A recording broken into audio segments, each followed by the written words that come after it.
The envelope arrived on a Tuesday morning, which was already a bad sign.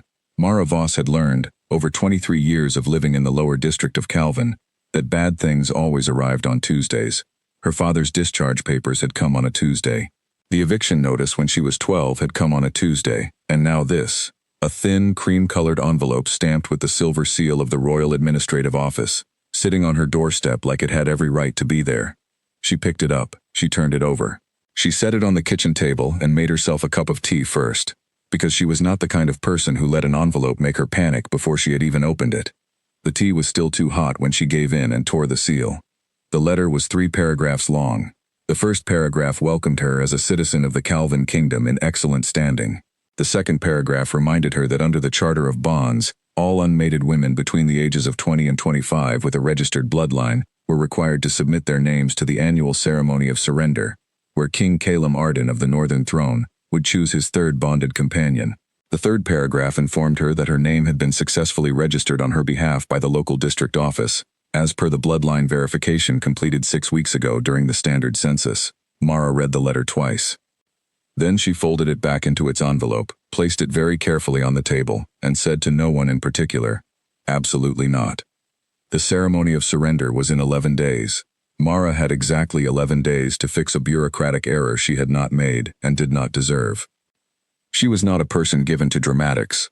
She had grown up in a house where dramatics were an expensive luxury no one could afford. Her father, Edric Voss, had once been a respected member of the district council, which was not quite the same as being important but was close enough that her childhood had been comfortable. Then the corruption investigation had happened, and Edric had not been the one doing the corrupting. That distinction was important and also completely irrelevant to how the story ended, and the family name had been quietly moved to a lower column in the district registry, which was how things were handled when the kingdom wanted to punish someone without doing the paperwork. Mara had been 8 years old. She had watched her father shrink over the following years like a plant slowly moved away from light. She had understood, without being told, that the safest thing she could do was become someone no one noticed, not someone who hid. Just someone who took up the exact right amount of space and no more. She had gotten very good at it. She had her greenhouse, which she operated under a modest commercial license out of the eastern edge of the lower district. She grew herbs, mostly, culinary ones that she sold to the 2 restaurants on Graven Street and the small apothecary on the corner of Lime and Fifth. She grew them well. She talked to them more than she talked to most people, which was a fact she was completely at peace with. She did not attend social events. She did not make herself conspicuous. She paid her taxes on time and kept her registration current, and had never, in 23 years, done anything that would attract the attention of the Royal Administrative Office. And yet, she spent the first day writing a formal letter of withdrawal. She found the correct form on the kingdom's administrative portal, Form 14C, Request for Removal from Ceremonial Registry, filled it out in her neatest handwriting, triple-checked every field, and submitted it through the portal's official channels along with a brief explanatory note that was polite without being apologetic. She received an automated response within the hour. Her request had been received. Processing time was 7 to 10 business days. The ceremony was in 11 days. She stared at this information for a long moment. Then she went to the greenhouse and repotted a fern that had been in the wrong container for 3 weeks, because the fern, at least, was a problem she could solve. The greenhouse was the best part of her life, and she was not embarrassed to admit that. It was a long, low building she rented from old Mr. Fell, who owned half the Eastern District and charged her a fair price because he had liked her father before everything fell apart. The structure was glass and old iron, fogged on cool mornings, warm even in the depths of winter because she kept the heat lamps running on a careful rotation. It smelled like soil and green things and something else she had never been able to name. A quiet smell, a settling smell. The smell of things growing slowly and on their own schedule. She knew every plant in there by name, not their scientific names, though she knew those too, but their real names, the ones she had given them. The tall rosemary in the southeast corner she called Percy because he was dignified and slightly difficult. The sprawling mint near the west wall she called Agnes because she spread into every available space without asking permission, which Mara found admirable. She spent the afternoon with Percy and Agnes, and 17 other plants she had named, and the fern, which was new and did not yet have a name, because she was not going to name something until she knew what kind of plant it was going to be. On the 3rd day she went to the district registration office in person. The woman at the desk was named Vera, according to her nameplate, and she had the expression of someone who had been explaining the same thing to different people for so long that the explanation had worn grooves into her face. "Your withdrawal request," Vera said, after looking up Mara's file, "is currently in processing." "I understand that," Mara said. "I'm asking whether processing can be expedited, given the timeline." "Processing times are standard across all requests." "Is there a supervisor I can speak with?" Vera looked at her, not unkindly. "The ceremony is in 8 days. Even expedited processing takes 5 business days. There are 4 business days between today and the ceremony." Mara worked through this math in silence. "So what you're telling me," she said, "is that even if I had submitted the form the day I received the letter, it would not have been processed in time." Vera said nothing, but she looked at the desk with a very specific expression that Mara had seen on her father's face many times, the expression of a person who agreed with you and could not say so. "Right," Mara said. "Thank you." She walked home. She stopped at the apothecary to drop off the week's supply of dried sage. She stopped at the bakery on the corner because she was hungry, and also because she needed something to hold in her hands while she thought. The bread was good. She ate half of it on the walk home and thought about her options, which were, attend the ceremony and hope not to be chosen, or not attend the ceremony and be in violation of the Charter of Bonds, which carried a fine she could not afford, and a black mark on her registry that would make it very difficult to maintain her commercial greenhouse license. She had built the greenhouse herself, not the structure, that was Mr. Fell's, but everything inside it, every system and process and relationship with every plant. She was not willing to lose it over an administrative error that was not her fault. She would attend the ceremony. She would be invisible, which she was very good at. She would not be chosen because there would be 300 women in that hall, and she was the daughter of a disgraced district councilman with a bloodline that barely qualified, and she had attended every social event in the past decade in the same way she attended all social events, which was by standing near walls and leaving early. She went home. She ate the rest of the bread. She read the ceremony guidelines booklet that had come with the envelope, because if she was going to do this, she was going to do it correctly. The booklet was 14 pages long. She read every page. She took notes in the margins. She paid particular attention to the section on protocol, which laid out the right of surrender in careful detail, the dress code, the positioning in the hall, the specific sequence of events when a name was called. The section on the right of surrender said that when a name was called, the selected woman would approach the throne platform and perform the traditional gesture of acknowledgement, which was described as a bow with the left hand placed over the heart. Mara read this 3 times. She practiced the gesture in the kitchen mirror until it felt natural. She did not read the footnote on page 11. The footnote on page 11 noted that the gesture had been updated 2 years ago and the current form of acknowledgement was a single formal bow, not the hand-to-heart gesture, which had been retired in the revision following the second charter amendment. She did not see this footnote because she had stopped taking notes at page 10, and the booklet's font was small, and her kitchen light was not very good in the evenings. She went to bed confident that she knew exactly what was expected of her. On the morning of the ceremony, which was in fact a Thursday, not that the day of the week changed anything, Mara woke up at 5 in the morning, which was her usual time. She made tea. She went to the greenhouse and checked on Percy and Agnes and the fern, which she had now decided to call Edwin because it was taking its time and seemed deliberate about it. She put on the dress she had pressed the night before. It was not white. The ceremony guidelines specified white as strongly encouraged but not mandatory for women of lower registry standing, and Mara had read this with relief because her good white blouse had a stain from a soil incident she had never been able to fully remove. The dress she chose was a pale gray, neat and well-fitted, the kind of dress that said competent and forgettable at the same time. She pinned her hair back. She did not own jewelry that seemed appropriate. She decided that was fine. She ate a piece of toast. She locked up the greenhouse. She walked to the transport station at the end of Lime Street and took the public carriage to the Palace District, which took 40 minutes and cost 4 silvers she would have preferred to spend on new clay pots. The Palace of Arden sat at the end of the main boulevard like a statement. It was very tall and very white, and had the quality of a building that had been designed by someone who wanted to remind you, at all times, that you were small. The gates were open. A line of women in white stretched from the entrance back down the boulevard for what seemed like an unnecessary distance. Mara joined the line. She was, by her estimate, the only person in the line who was not wearing white. The woman in front of her glanced back once and then away, which was exactly the response Mara had been counting on. The line moved slowly. There was a check-in table where a palace official verified names against a registry. Mara gave her name. The official found it, made a small tick mark, and handed her a number card that read 247. You'll be positioned in row 14, section C, the official said. Follow the gold markers. Mara followed the gold markers. The Great Hall of Arden was larger on the inside than it had any right to be. The ceiling was vaulted, and the walls were hung with long banners in the royal colors, deep blue and silver, and the floor was pale marble that reflected the light from the high windows.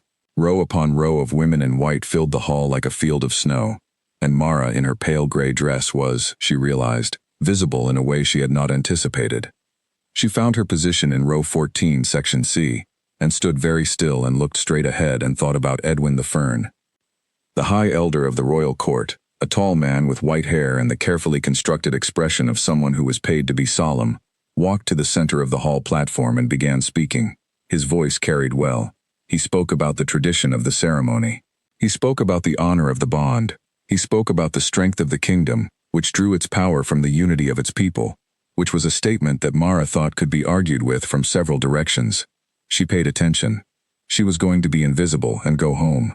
This required following the procedure correctly. The High Elder finished his address. He moved to the central table, where a large covered bowl sat on a velvet stand. The bowl was ornate, gold and blue enamel, the kind of object that had probably never held anything mundane.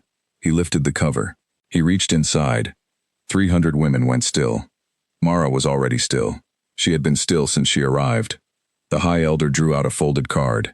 He opened it. He looked at it for a moment that was probably normal in length but felt much longer. He said, Mara Voss.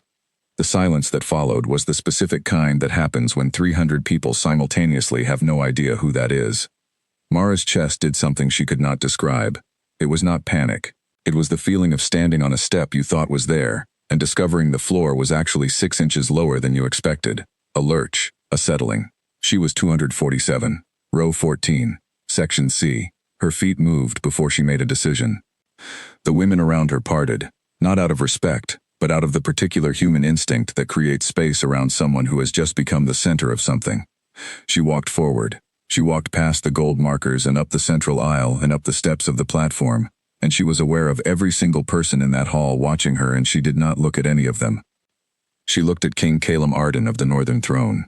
He was sitting in the ceremonial chair on the platform. Not a throne exactly, but a high-backed chair of dark wood with the royal seal carved into the back.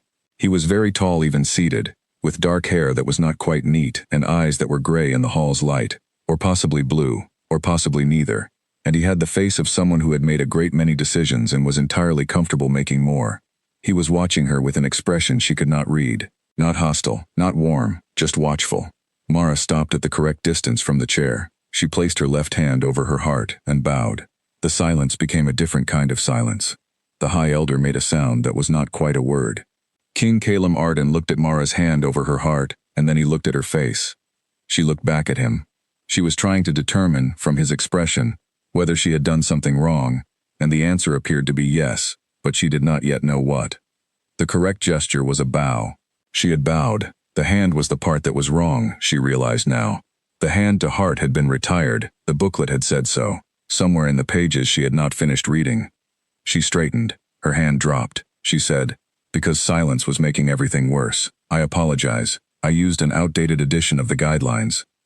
The king said nothing for a moment. Then the corner of his mouth moved. Not quite a smile. Something more controlled than a smile. He looked at her with the same watchful expression and said, very quietly, which edition? Apparently not the current one, Mara said. He was quiet again. The High Elder looked as though he was making calculations about how the rest of his career was going to go. Mara stood on the platform in her pale gray dress and waited for the situation to resolve. She had not expected to be chosen. She had thought about this, in the days between the envelope and the ceremony, and concluded that the odds were manageable. 300 women. One name. Even accounting for the unfairness of existing systems, which tended to land harder on people who were already unlucky, the mathematics were not catastrophic. And yet, the administrative carriage that arrived to collect her belongings the following morning was a sleek black vehicle with the royal seal on the door, and it carried 2 palace attendants who were polite and efficient and did not make eye contact, and Mara sat in her kitchen watching them carry boxes past her door and thought, this is genuinely happening. She had made a list. She was a person who made lists, had always been a person who made lists. Because lists created structure, and structure created control, and control was the only thing that stood between a person and the kind of chaos that came when things happened to you rather than because of you. The list was titled, What to Do Now. Item 1. Inform the greenhouse clients of a temporary management change. She had arranged this the evening before. Old Mr. Fell, who owned the building and charged her fair rent, had agreed to keep the greenhouse operational with his grandson doing the daily rounds. She had written care instructions for every plant, all 22 of them, including Edwin the Fern, who had graduated from the unnamed category now that circumstances required documentation. Item 2. Ensure her apartment lease was properly suspended, not terminated. She had written to the landlord. She was not paying rent for a space she was not occupying, but she also was not surrendering the lease, because she was coming back. She had written this firmly in the letter. I am coming back. Item 3. Pack only what she needed. This turned out to be one bag. She was not a person who owned many things, and the things she owned she was not going to be sentimental about in front of palace attendants she had never met. She packed her work clothes, her notebooks, her small collection of seed catalogs, and the bottle of soil testing solution she was not willing to leave behind on the grounds that it was expensive and specialized. The attendants loaded her bag into the carriage alongside the boxes. One of them, a younger man with a serious face who introduced himself as Owen, said she would be given a full tour of the residential wing upon arrival, and that her assigned rooms had been prepared. Mara said, How many rooms? Owen said, 3, including the bedroom. 3 rooms was more than she currently had in her apartment, which was 2 rooms and a very small bathroom. She processed this. She said, Is there a window in the main room? Owen said yes, east-facing, which caught the morning light. She thought about this for the rest of the carriage ride, which took 25 minutes through the city to the Palace District, east-facing, good light in the mornings. She could work at the window desk, if there was a window desk, which there probably was because the rooms were presumably furnished. She was not going to pretend this was fine. She was also not going to pretend it was the end of the world, because the end of the world was what happened to her father when the council investigation happened, and he had survived it, and so would she, and she was going to be extremely organized about the whole thing. The palace was just as tall and just as white from the inside approach as it had been from the boulevard, and the main entrance, through a gate that opened on a quiet internal courtyard, was somehow more intimidating for being less formal. No crowds, no ceremony. Just stone and space and the smell of old wood and something floral she could not place. Owen walked her through the main hall, which she had seen the day before full of 300 women and banners and spectacle, and was now just a large empty room that echoed when you walked through it. Past a series of corridors with high ceilings and paintings she did not look at because she was trying to pay attention to the route and memorize the turns. The residential wing was on the west side of the palace, separated from the main court areas by a corridor with windows overlooking an inner garden. She stopped at the windows for a moment. The garden was visible below, large, walled, with established plants she could not identify at this distance but which included what appeared to be rose bushes, though she could see from here that the beds were not well maintained. Who tends that garden, she asked. Owen said, No one currently. The eastern garden has been closed for some time. She looked at it a moment longer. Then she followed him down the corridor. Her rooms were at the end of a quieter hallway. Owen unlocked the door and stepped back, and Mara walked in and stood in the center of the main room and looked around with the specific attention she gave to new spaces. Ceiling height, light sources, air quality, where the drafts came from. The room was large. The walls were pale and the furniture was solid and unshowy. A desk, 2 chairs, a low table, shelves that were empty. The window was east-facing as promised, and it was large, and the morning light would come through it well. There was a separate bedroom through an arch, and a small sitting alcove off the main room where someone had placed a lamp that was not quite the right height. It was a very nice room. She was not going to pretend otherwise. She set her bag down on the desk. She took out her notebook and uncapped her pen. She wrote at the top of a fresh page, Requests. Then she sat for a moment and thought carefully about what she actually needed, as opposed to what would be easy to ask for and what would be difficult. And she wrote down the things she needed with the same care she applied to seed orders and plant schedules. When she was finished, the list was 8 items long. Item 1. Independent access to the palace grounds at her own discretion, without escort requirement for non-court areas. Item 2. Continuation of her greenhouse work, either through relocation of a small growing area within palace grounds, or through remote supervision rights that allowed her to return to the district greenhouse on a scheduled basis. Item 3. Notification of any formal court events in advance, with reasonable timeline, so she could prepare appropriately. Item 4. Access to a working correspondence channel with her clients and her landlord. Item 5. Clarification on the status of this arrangement, specifically its anticipated duration, and the conditions under which it could be administratively concluded. Item 6. She did not require an assigned attendant and would prefer to manage her own schedule and daily routine. Item 7. A door with a working lock on the bedroom. Item 8. Written in smaller letters at the bottom of the page, she did not require gifts, social gestures, or emotional investment from any party. She was present under administrative obligation and intended to fulfill that obligation with minimum disruption to all parties involved, including herself. She looked at the list. She reread it. She crossed out the phrase emotional investment, then wrote it back in, because it was accurate. She folded the page and addressed it to the Royal Administrative Office of the Palace, which was presumably a real office somewhere in the building, and asked Owen, who was still waiting in the corridor with a patience she appreciated, where she should deliver it. Owen said he could bring it to the Office of Domestic Affairs, which handled residential arrangements. She gave him the letter. She thanked him. She closed the door. Then she sat at the desk by the east-facing window and looked out at the courtyard below, which was not the inner garden but was pleasant enough, with a small fountain and old stone, and she thought, "This is where I live now, for the time being, and I am going to be sensible about it." She was good at being sensible. She had practiced it her whole life. She opened her seed catalog and began reading, which was what she always did when she needed to think about something difficult from a sideways angle, and she read about late-season root vegetables for 40 minutes and felt considerably better. The response to her letter arrived before dinner. A folded page on palace stationery with the royal seal at the top, and a row of 8 approval marks, one against each item on her list. Every item. Approved. At the bottom of the page, in handwriting that was different from the formal script used for the official marks, a bit more direct, slightly uneven as if written quickly, was a 9th item. Item 9. Access to the Eastern Palace Garden, including the main gate key, which is enclosed. A small brass key was folded into the letter. She held the key for a long time. She looked out the window at the courtyard. She thought about the rose bushes she had seen from the corridor window, ragged and abandoned and still there, still alive, still trying. She set the key on the desk next to her seed catalog and her soil testing solution and her notebook, and she thought, whoever wrote that last item is either very kind or very peculiar. She fell asleep that night not thinking about the ceremony or the hall or the things she had not expected.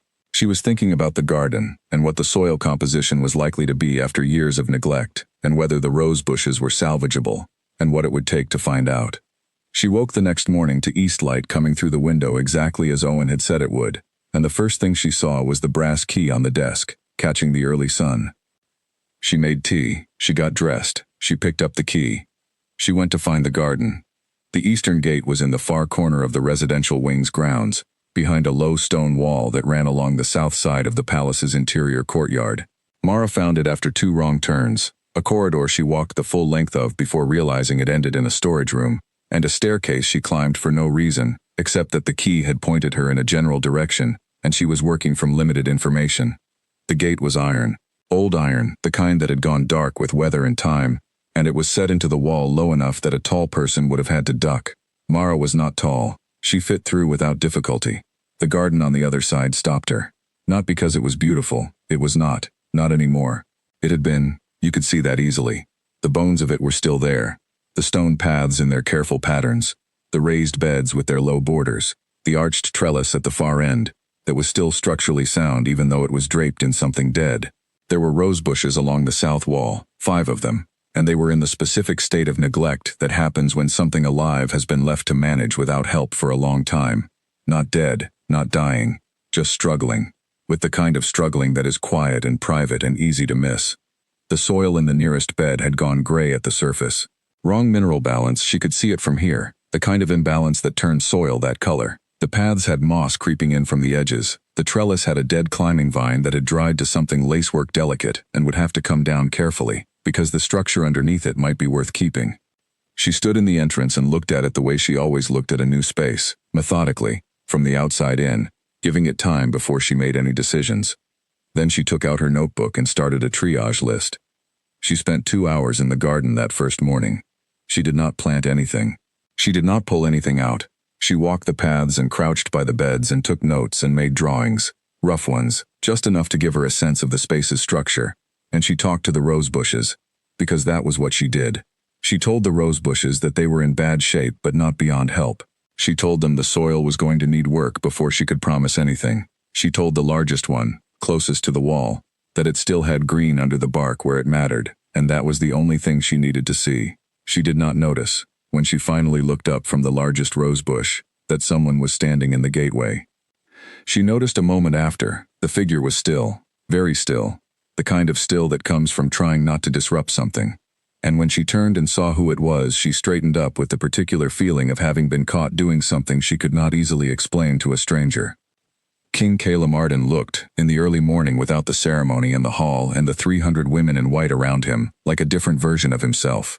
He was wearing dark clothes that were well made but not formal, and his hair was not quite in order, and he was standing in the gateway with his hands in his pockets and an expression that was not easy to read.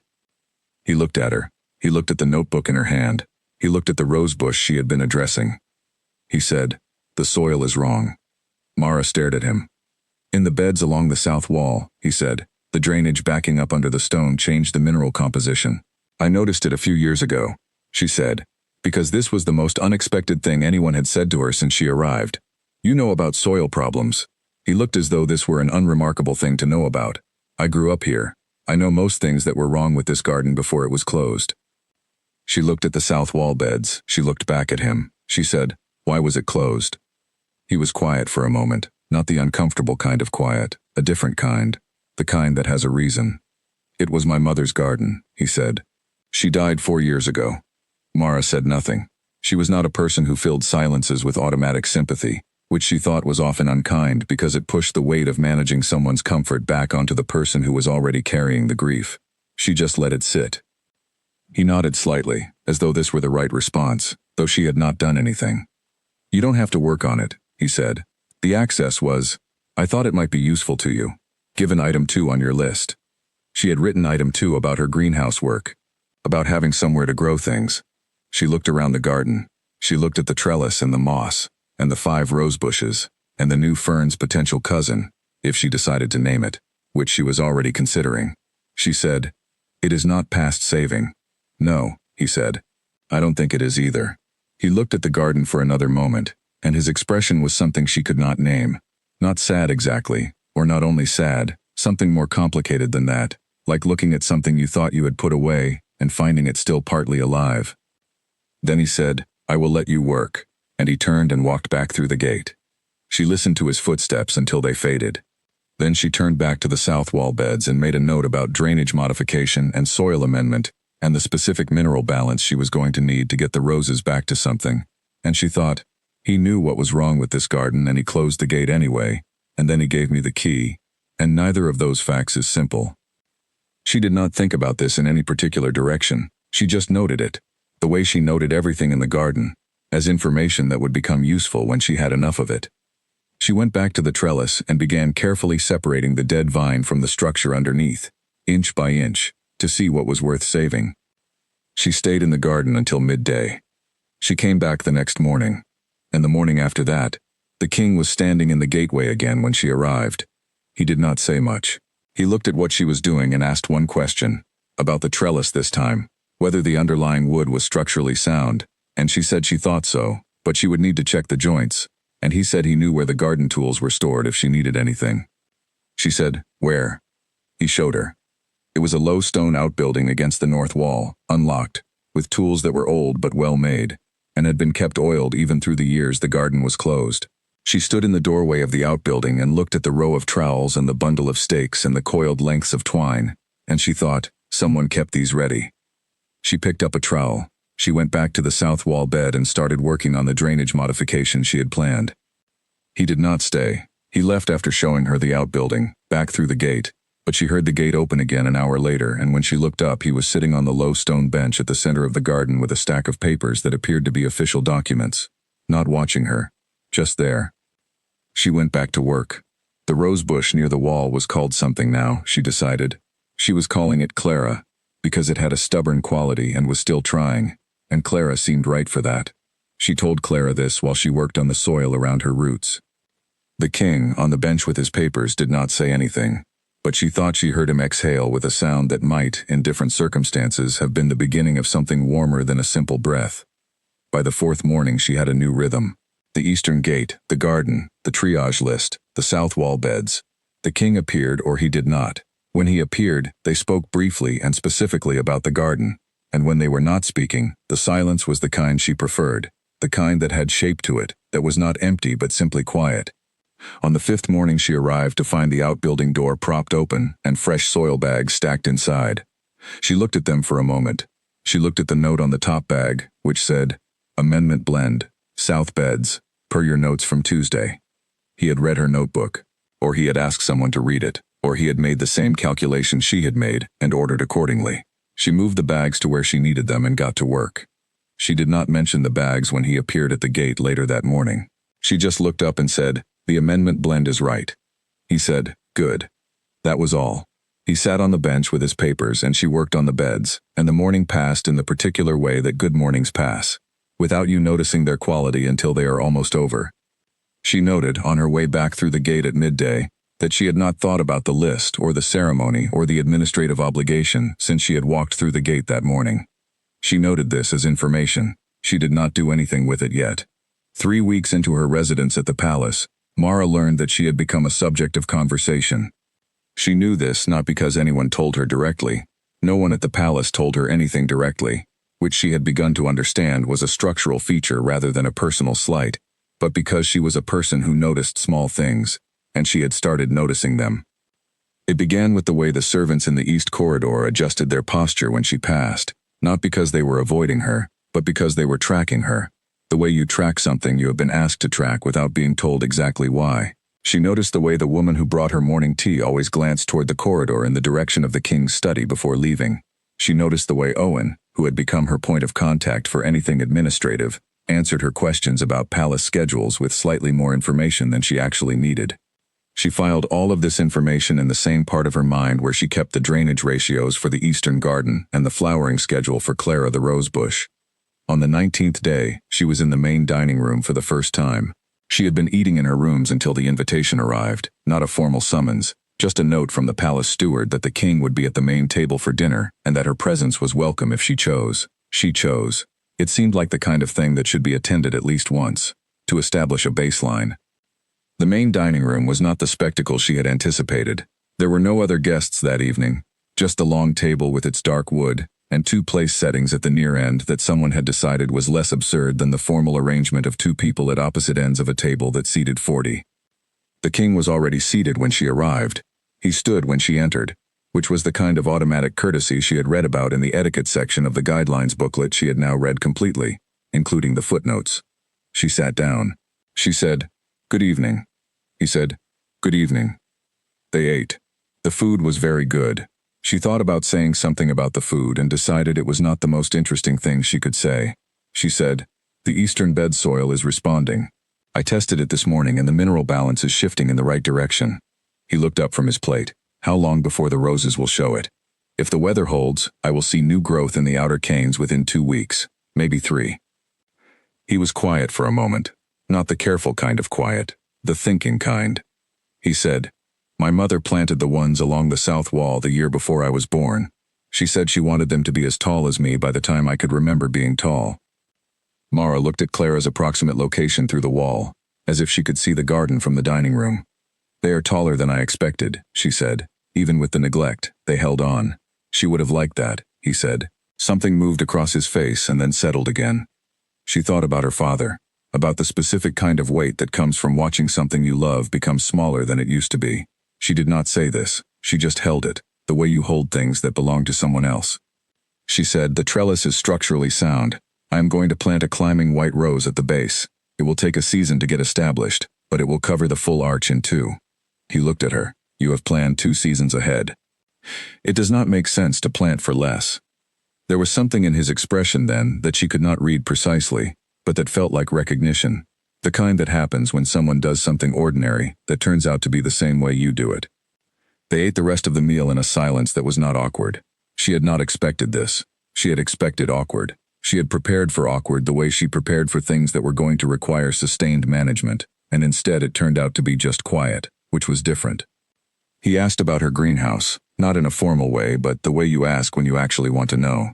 She told him about Percy and Agnes and the herb business and Mr. Fell, and he listened with the kind of attention that felt real rather than obligatory, and she found herself talking more than she had intended. She stopped herself. She said, "I am giving you more information than you asked for." He said, "I asked." She considered this. She said, "You did." She walked back to her rooms after dinner thinking about the conversation and about the way attention works, how you can feel it like a physical thing when someone gives it to you without reservation, and she thought, this is not the arrangement I planned for, and it is going to require adjustment. She did not know yet what kind of adjustment. She made a note in her notebook to think about it.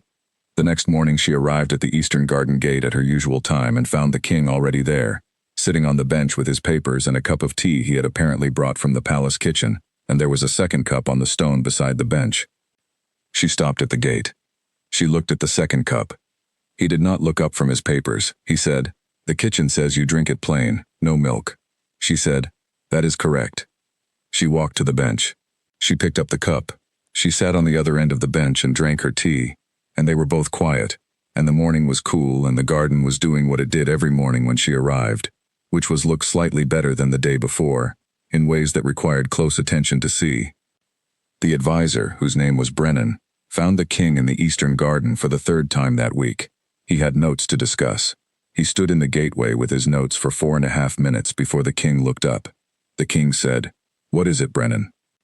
Brennan said, "The Northern Trade Delegation arrives Thursday." The king said, "I know." Brennan said, "There is also the matter of the winter court appointments."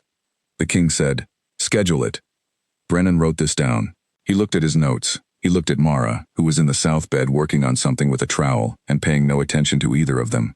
He looked at the king, who had returned to his papers with a settled quality that Brennan had not seen in the king's manner for quite some time. Brennan went back to his office and sat at his desk and looked at his calendar for a long time. He began, as a professional exercise, keeping a record of when the king deviated from his scheduled route and where he ended up instead. He did this for 9 days. At the end of 9 days, the record contained 7 entries, and all 7 pointed in the same direction. He brought the record to the king on a Tuesday morning and laid it on the desk and said nothing. The king looked at it. He read each entry.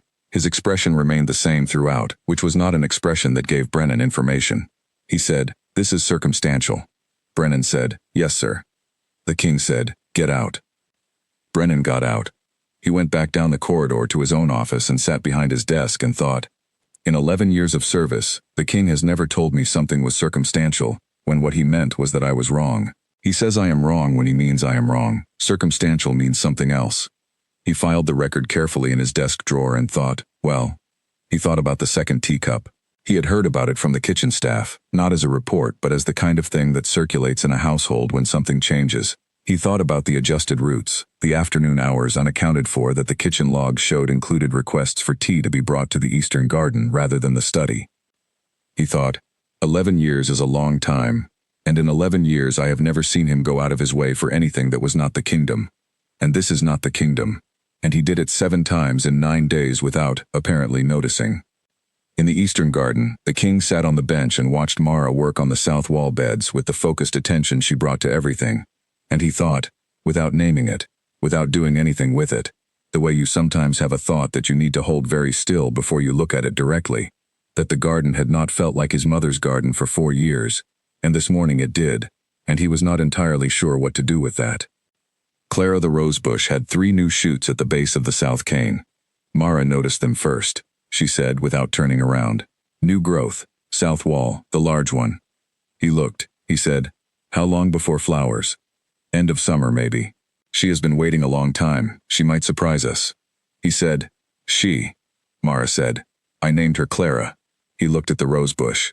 He said quietly, in a way she almost did not catch, "That was my mother's name." The garden went very still. Mara turned around slowly. She was looking at him with the careful attention she gave to things she needed to understand before she responded to them. He was looking at the rosebush. She said, "I did not know." "No," he said, "you would not have." She looked at Clara. She looked at him. She turned back to the south wall and went very quietly back to work, and neither of them spoke again that morning, and the silence was not empty, but full of something she did not yet have a word for. which meant she needed more information before she could name it. She filed it under Things to Think About Sideways. The evening of that same day, she was in the smaller sitting room off the main corridor. She had been using it in the evenings because it was warmer than her rooms and the light was better for reading, when she became aware that the king was passing in the corridor. She knew his footsteps now, which was one of the things she had been noting without deciding to note. His footsteps stopped. She heard the door, which was not fully closed, shift slightly. He said, from the corridor, "You are still awake?" She said yes. He was quiet for a moment. Then, the Northern delegation dinner went long. She said, "Was it useful?" He said, "Mostly. There was one section in the second hour that I would describe as very bold on their part." She thought about this. She said, "What did they want?" He came into the doorway. He was still in his formal clothes from the dinner, and he had the look of someone who had been performing something professionally for several hours and had recently stopped. He leaned against the doorframe and said, "Extended access to the Northern shipping channels under terms that seemed reasonable until you calculated the effect over 5 years. What happens after 5 years? We become very helpful to their economy, and they become very comfortable with that." She said, "Dependency framed as generosity." He looked at her. Something shifted in his expression. Not surprise exactly, but a kind of attention that made the room feel slightly different. He said, "Yes, exactly that." She held her seed catalog in her lap and did not pretend to be reading it. She said, "What are you going to do?" He said, "Counter with a 3-year term and a review clause." She said, "That seems right." He said, "Yes." They were quiet for a moment. He said, "You said you were ordinary." At the ceremony, to the High Elder, when he was trying to process the situation. She did not remember saying this. She said, "Did I?" "You said, 'I am aware that I am not the expected outcome of this process, and I am not going to pretend otherwise.'" She thought about this. She said, "That was accurate." He was looking at her with the expression she had been seeing more often, the one she had no clean word for, the one that felt like being seen from a direction she had not anticipated. He said, "No, it was not." She looked at him. He said, "It was wrong, but you believed it, so I did not argue." He straightened from the doorframe. He said, "Good night, Mara." He left. She sat very still in the warm sitting room with her seed catalog in her lap and thought about what had just happened, which was that the king had said something she did not know what to do with, and then left before she could respond, which was possibly the first time in her adult life anyone had done that. She added it to her notebook. She went to bed. She lay awake for a while thinking about the climbing rose she had ordered and the 2 seasons she had planned for, and she thought, "I did not plan to stay 2 seasons. I do not know when I planned anything." She thought, "This is not the arrangement I made, and I do not know what it is instead, and I do not have enough information yet." She thought, "I am going to need more information." She fell asleep before she figured out how to get it.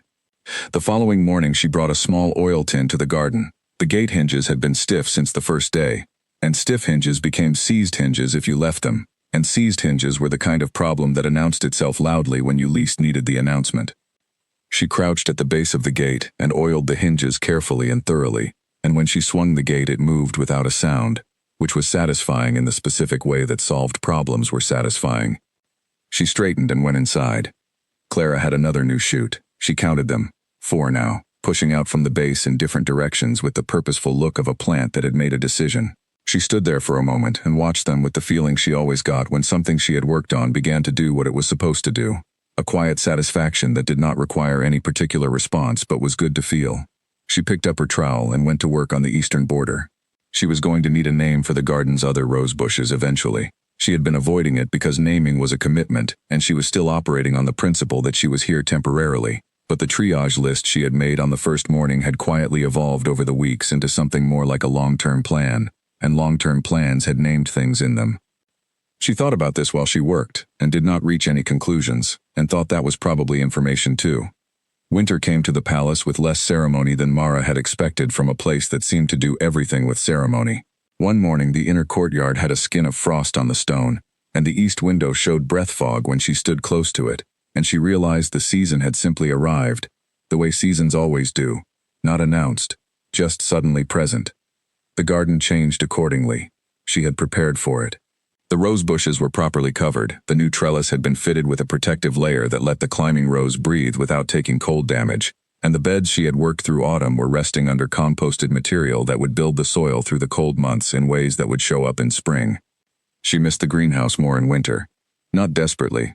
She was not a person who suffered from sharp absences, but there was a difference between a garden that was resting and a greenhouse that was actively alive, and she noticed it the way she noticed anything that was absent when it had previously been present. Mr. Fell's grandson, according to the weekly reports she received by letter, was managing the district greenhouse adequately. Percy was doing well. Agnes had spread, as Agnes always did. Edwin the fern was, in the grandson's words, being stubborn. And Mara wrote back, "That means he is fine." The weekly letters had become part of her rhythm, along with the garden and the east window and the sitting room in the evenings, which she used more often now than in the early weeks, partly because it was warmer, and partly because the king had developed a habit of stopping in the corridor on his way back from late meetings. He did not always come in. Sometimes he stopped and said something through the half-open door and moved on, but often he came in and sat in the chair across from hers and they talked about things that were not formal. The trade delegation review, the winter court appointments, a dispute in the northern districts about water allocation that he was navigating with what she could see, from his description, was considerable patience. She learned his mind through these evenings, not deliberately, but the way you learn the geography of a garden when you spend enough time walking it. She could see how he thought, the way he turned a problem from all sides before he moved, the way he weighed competing obligations against each other, with a care that surprised her, though she thought afterward it should not have. She had assumed competence without expecting thoroughness. He learned, in the same period, that she had opinions about water allocation disputes that turned out to be useful, because she had dealt with drainage issues in the Eastern Garden that were structurally similar to community water sharing problems, and the logic transferred in ways that made him go quiet and think. She learned that he went quiet when he was actually thinking, not as a performance. She learned that he took his morning tea at the window of his study, which faced south, and did not eat breakfast, and had 4 gray waistcoats in varying states of formality that served as his rough gauge of what a day was going to require. She had not been trying to learn these things. She had simply been present, and he had been present, and this was what happened when two people occupied a shared space with genuine attention. On a Thursday evening in the second month of winter, she was reading at the window of the sitting room when Lady Isara came to call. It was not a planned visit. Isara had been at the palace for a reception in the formal court wing, and she appeared at the sitting room door with the expression of someone who had made a decision to do something, and was not entirely certain it was the right one. She said, "Miss Voss, may I come in?" Mara said, "Yes." Isara sat in the chair across from her. She had a cup of something from the kitchen that she wrapped both hands around, and she looked at Mara with a directness that Mara respected even though she suspected the direction was about to be uncomfortable. Isara said, "I owe you an apology." Mara said, "For what?" Isara said, "For what I said in the inner courtyard last month, about the arrangement being temporary, about proper arrangements." Mara looked at her steadily. She said, "Were you wrong?" Isara was quiet for a moment. She said, "I do not know, but I said it the way you say things when you are certain, and I was not certain, and I said it where you could hear it, which was careless of me." Mara thought about this. She thought about sitting behind the wall with her measuring cord and her new climbing rose and the not-wound feeling she had not identified. She said, "I have thought the same things about myself." Isara said, "I know. I think that might be why I said them. I was repeating what I assumed you already believed." This landed differently than Mara expected. She sat with it. She said, "That is an interesting observation." Isara said, "I am not usually careless. I am telling you because I think you are the kind of person who deserves to know when someone has been wrong about you, even if you already know." Mara looked at her. She said, "Why does it matter to you?" Isara said, "Because he is happier." The room went very still.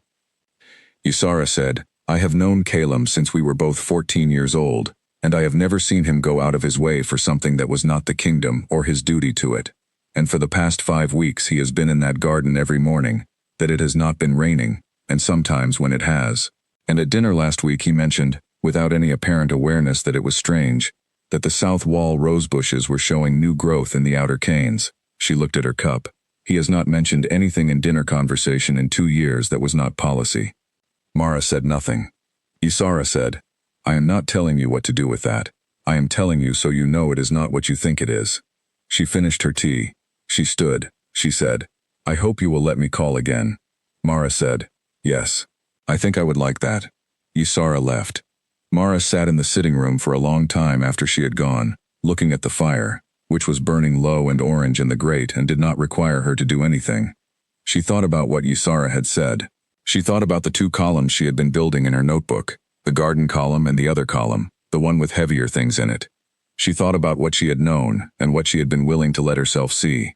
She thought, he put the second teacup on the bench before I arrived. He had already made the decision before I came through the gate, and that was not an administrative arrangement. That was a person. She picked up her notebook. She opened it to the page with the 2 columns. She crossed out the heading she had given the second column and wrote a different word above it. She sat for a long time. Then she put the notebook away and went to bed, and she lay in the dark listening to the quiet of the palace, and she thought, in the morning I am going to go to the garden, and he is going to be there, and I am going to have to decide whether I am going to keep having information I do not act on.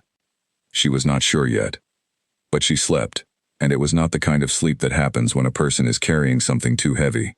It was the kind that happens when a person has finally set something down.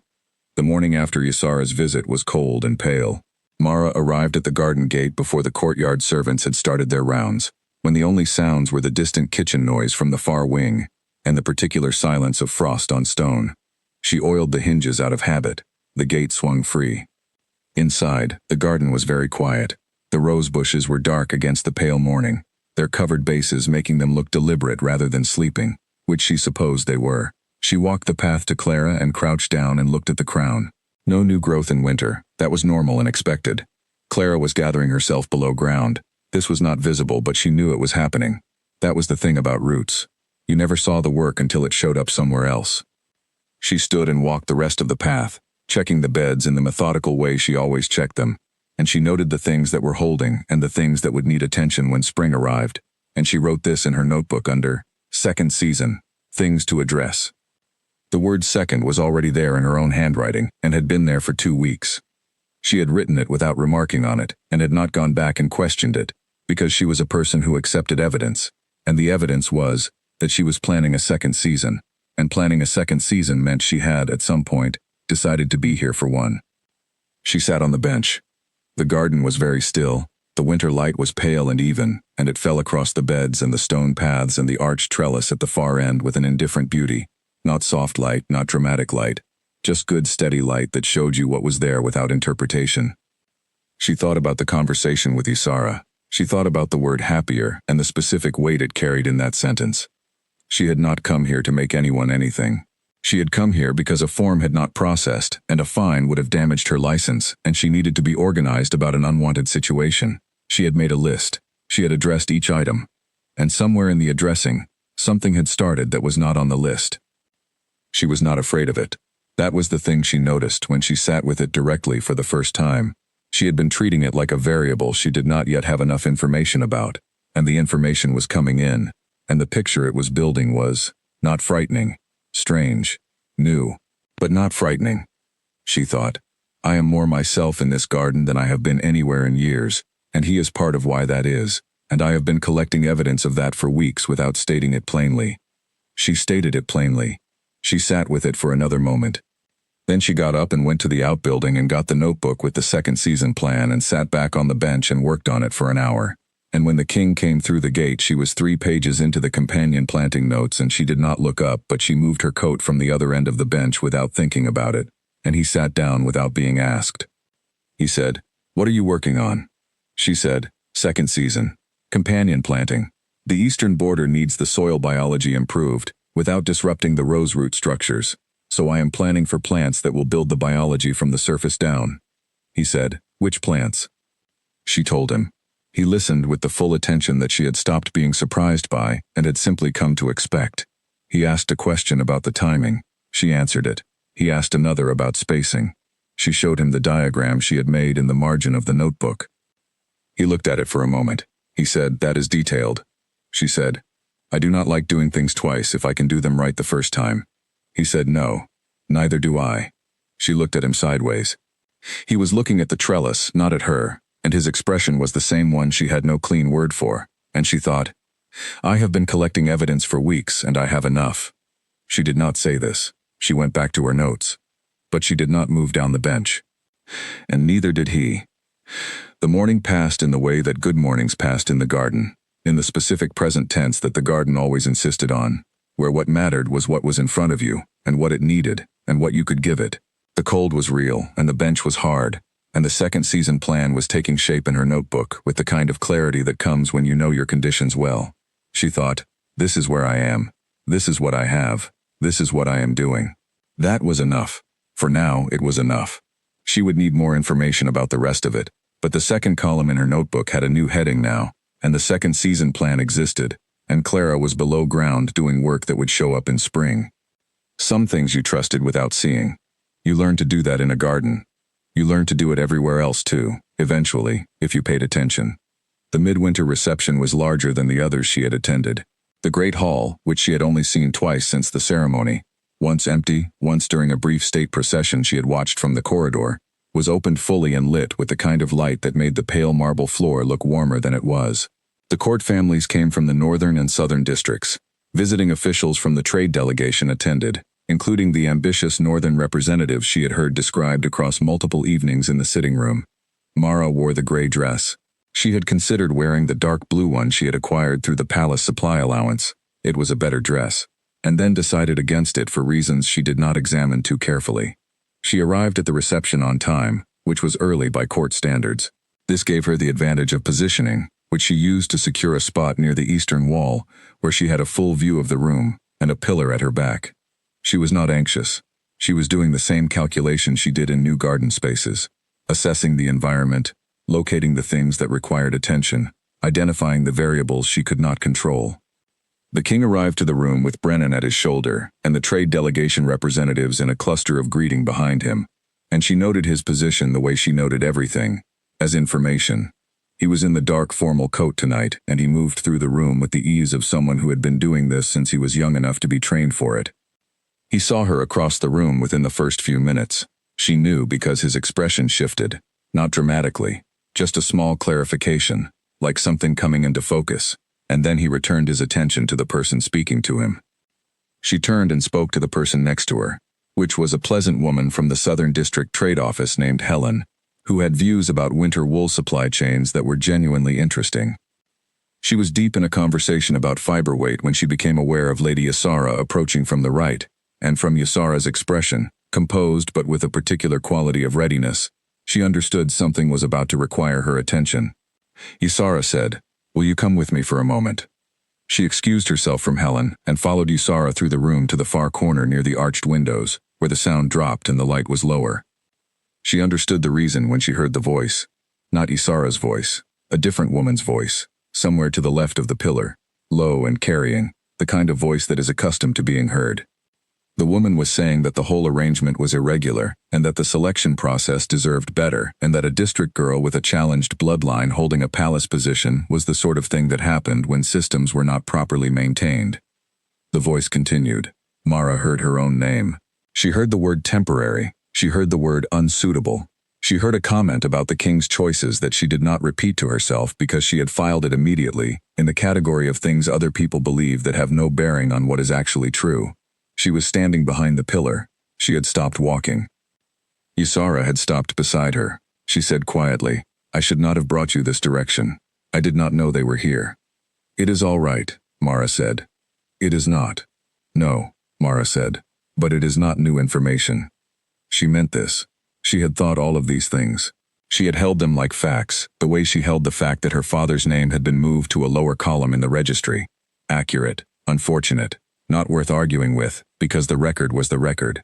And yet she had been standing in this room feeling, for the first time in a very long time, like she was in the right place.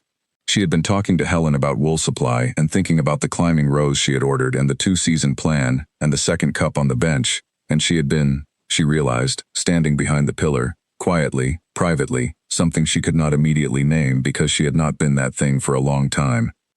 Open. She had been open. Without planning to be. And the word unsuitable had landed on something undefended, which she had not prepared for because she had not known there was anything there to be undefended. She said, "I am going to get some air." Ysara said, "I will come." "No," Mara said, "stay, I will be fine."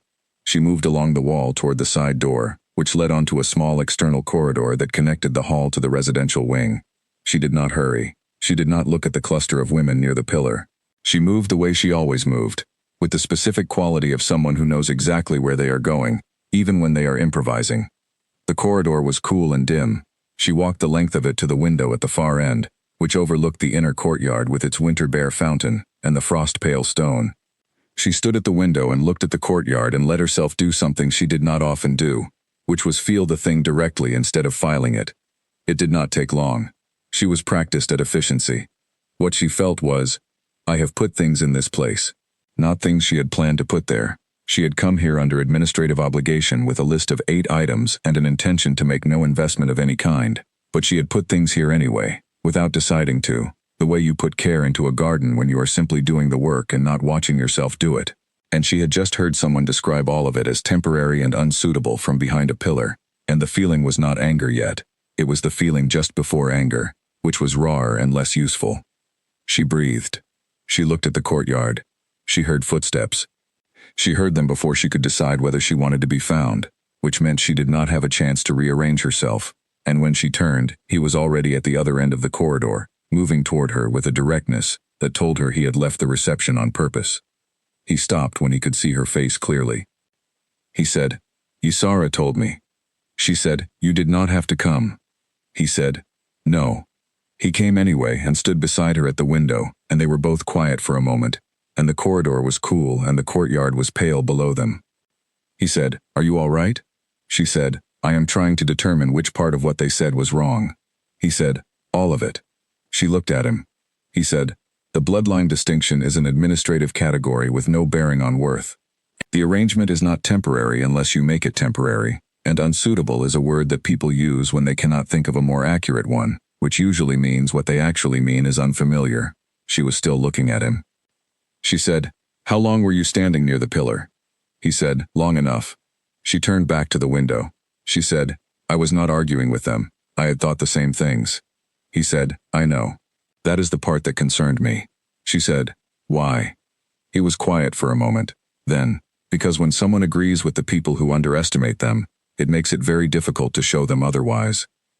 She looked at her own reflection in the dark window glass. She thought about the second season plan in her notebook. She thought about item 8 on her list, which she had written firmly. She did not require emotional investment from any party.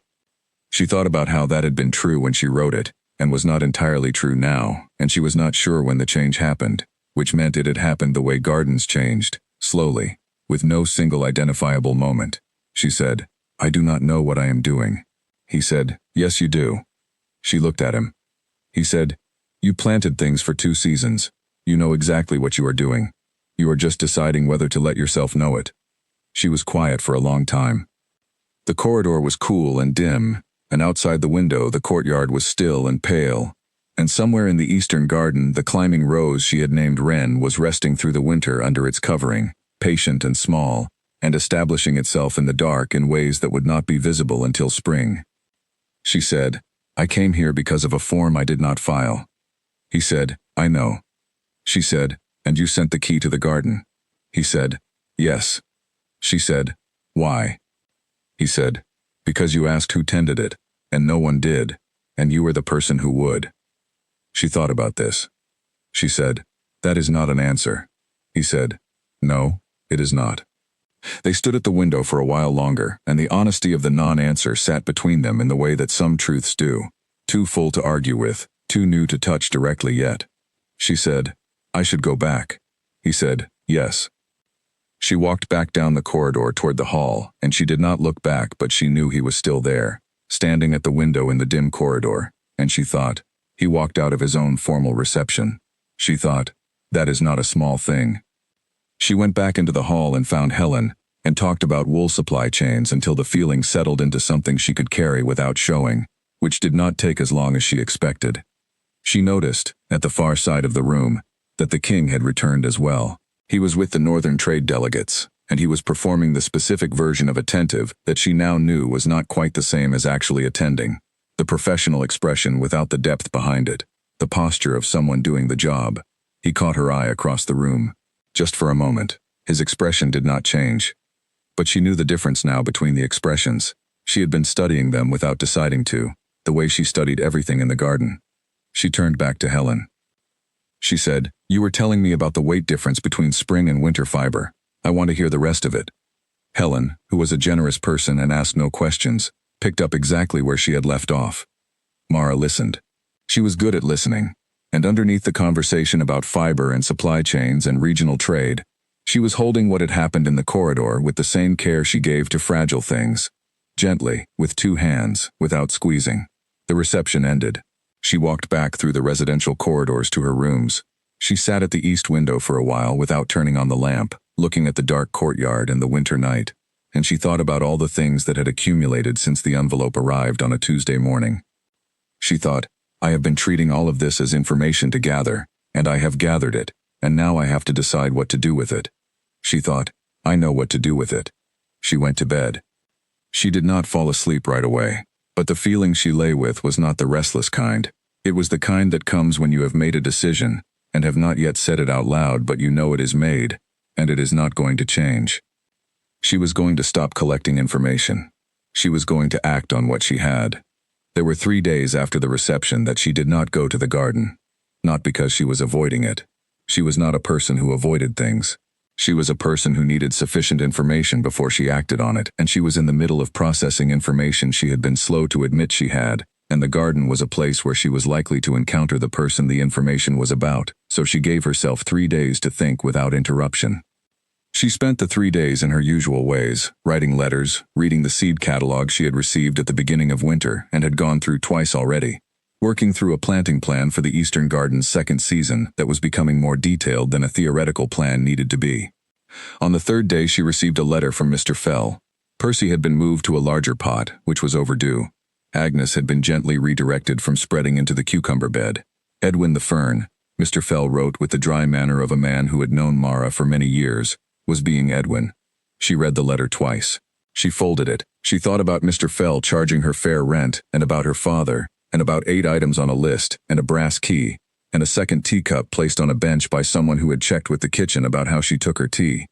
She picked up her coat. She picked up her notebook. She went to the garden. The gate swung free on its oiled hinges. She went in. She crouched by Clara and looked at the crown. No new winter growth yet, but the soil around the roots had the look of soil that was working, dark and slightly warm even in the cold, doing what soil does when it has been given the right conditions. She was still crouched by Clara when the gate opened. She did not turn around.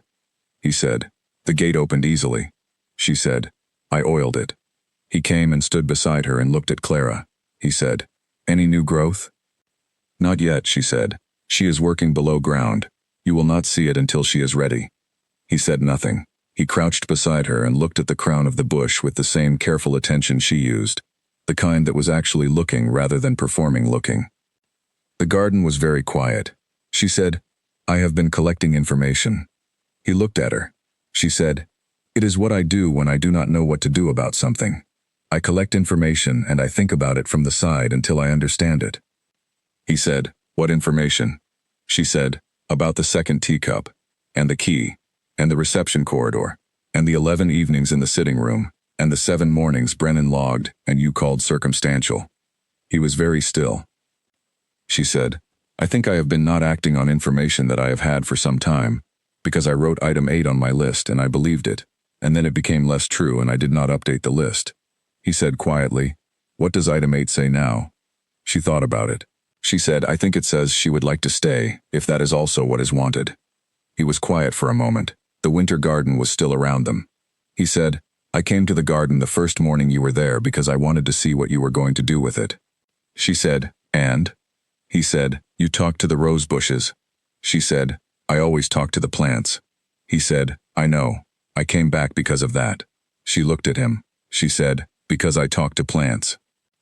He said, "Because it was the first time I had been in this garden in 4 years, and you were in it as if you had always been there, and you were talking to my mother's roses with the same attention you give everything, and something that I had been keeping very still for a long time moved." She held this. She did not look away. She said, "You should have said so earlier." He said, "You had item 8 on your list." She said, "You could have argued with it." He said, "You believe the things you commit to. I did not want to argue. I wanted you to find it yourself." She looked at him for a long time. She said, "That was very patient of you." He said, "I had a good example." He looked at Clara. "She has been waiting for 4 years." She looked at Clara. She looked at the still bare crown that was doing everything necessary in the invisible cold. She thought about patience and about things that hold on through bad conditions, and about soil that looks wrong from the outside and is rebuilding something from beneath. She said, "All right." He said, "All right?" She said, "Yes, I am updating the list." He looked at her with the expression she had been cataloging for months and could now name, the expression of someone looking at something they had been waiting for without being sure they were allowed to wait. She said, "Stop looking at me like that." He said, "Like what?" She said, "Like you were not sure." He said, "I was not." She said, "I know, neither was I." She stood and brushed soil from her knees. "But I planted things for 2 seasons and you put a second cup on the bench, so I think we both knew before we were ready to know it." He stood. He was taller than her, which she had always been aware of and had never commented on because it was simply a fact, and he looked at her with the full attention she had learned to recognize as the thing he reserved for things that actually mattered to him. He said, "Can I ask you something?" She said, "Yes." He said, "When you named the rosebush Clara, before you knew, what made you choose that name?" She thought about it. She said, "Because she was stubborn and still there, and had something in her that the neglect had not reached. And Clara seemed right for that." He said nothing. His expression shifted into something quieter than she had seen before. She said, "What?" He said, "My mother was exactly like that." She looked at the rosebush. She looked at him. She thought, "All the information I have been collecting for months leads here, to a winter garden and 2 people standing close enough that the space between them is a choice." She said, "I know." She meant the rosebush. She might have meant something else. She left it open, which was the right thing for something that was still growing and had 2 full seasons ahead of it. They stood in the winter garden for a while longer, close and quiet, and Clara was doing the invisible work of roots, and Wren was resting under her covering, and the outbuilding had tools that had been kept ready even when the gate was locked, and the morning was cold and still, and exactly as long as it needed to be. Spring came to the eastern garden with the particular energy of things that have been waiting. Mara had known intellectually that it would. She had planned for it, tracked the soil temperature through the cold months, made notes about the likely sequence in which the different plants would wake. She knew Clara would go first. The south wall caught the early light, and then the unnamed rose bushes along the eastern border, and last Wren on the trellis, because climbing roses were deliberate about their season, and Wren had a personality that confirmed this. But knowing a thing and being in it when it happens were, she had found, reliably different. The morning she saw Clara fully in New Leaf, not the careful winter shoots but real spring growth, dark red and certain and pushing outward in 3 directions at once. She sat on the ground next to the south wall and stayed there for 20 minutes without moving, not because she was overwhelmed, because she had learned, in a life that had required a great deal of efficiency from her, that some things earned the time it took to simply look at them. The king arrived at the gate to find her sitting on the cold ground next to a rosebush. He said, "Is something wrong?" She said, "No, come and see." He came and looked. He crouched beside her.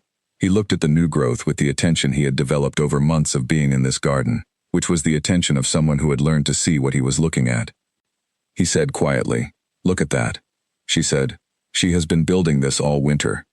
He said, "You knew she would." She said, "I thought she might. There is a difference."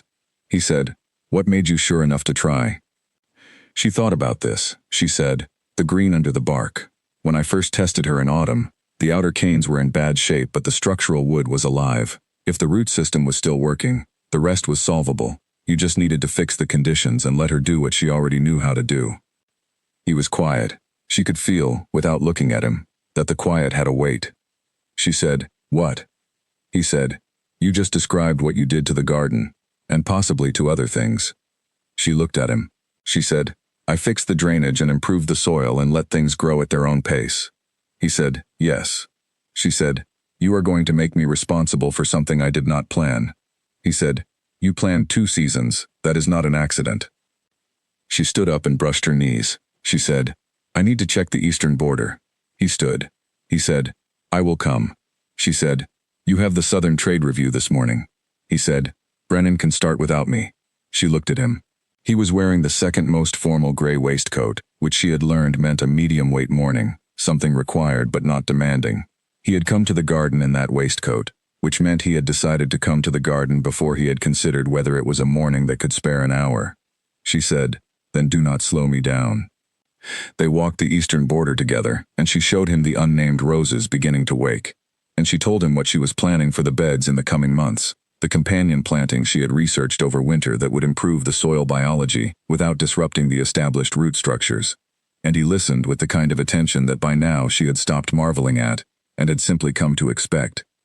At the trellis end of the garden, Wren was putting out the first tentative green shoots at the base of the climbing canes. Small ones, certain ones. She said, "There she is." He said, "Later than the others." She said, "She was always going to be." She took the whole winter to establish. "This is her doing exactly what she should be doing." He said, "Are you talking about the rose?" She looked at him sideways. She said, "Yes." He said, "I thought I would check." She thought about the list in her notebook, and what item 8 said now, and what they had said to each other in the winter garden, crouched by Clara, with the cold ground under them, and the clear cold air around them, and the particular truthfulness of the early morning. She had not been afraid of any of it. That was what still surprised her. She had expected, when she finally let herself look at it directly, to find something frightening underneath. But what was underneath was just real. Very real. The same weight as a good tool in your hand or a plant that was going to make it. She said Brennan's log had 7 entries. He said, "I know." She said, "You called it circumstantial." He said, "I was not ready." She said, "I know, I was collecting information." He said, "I know, I was watching you collect it."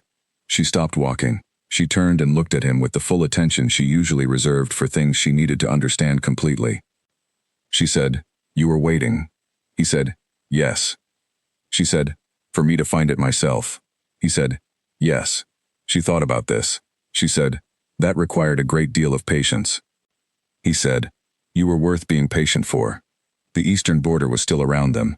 The morning light was pale and even, and the garden smelled of spring, wet soil and green things and the faint sweetness of the air just after the frost has left it.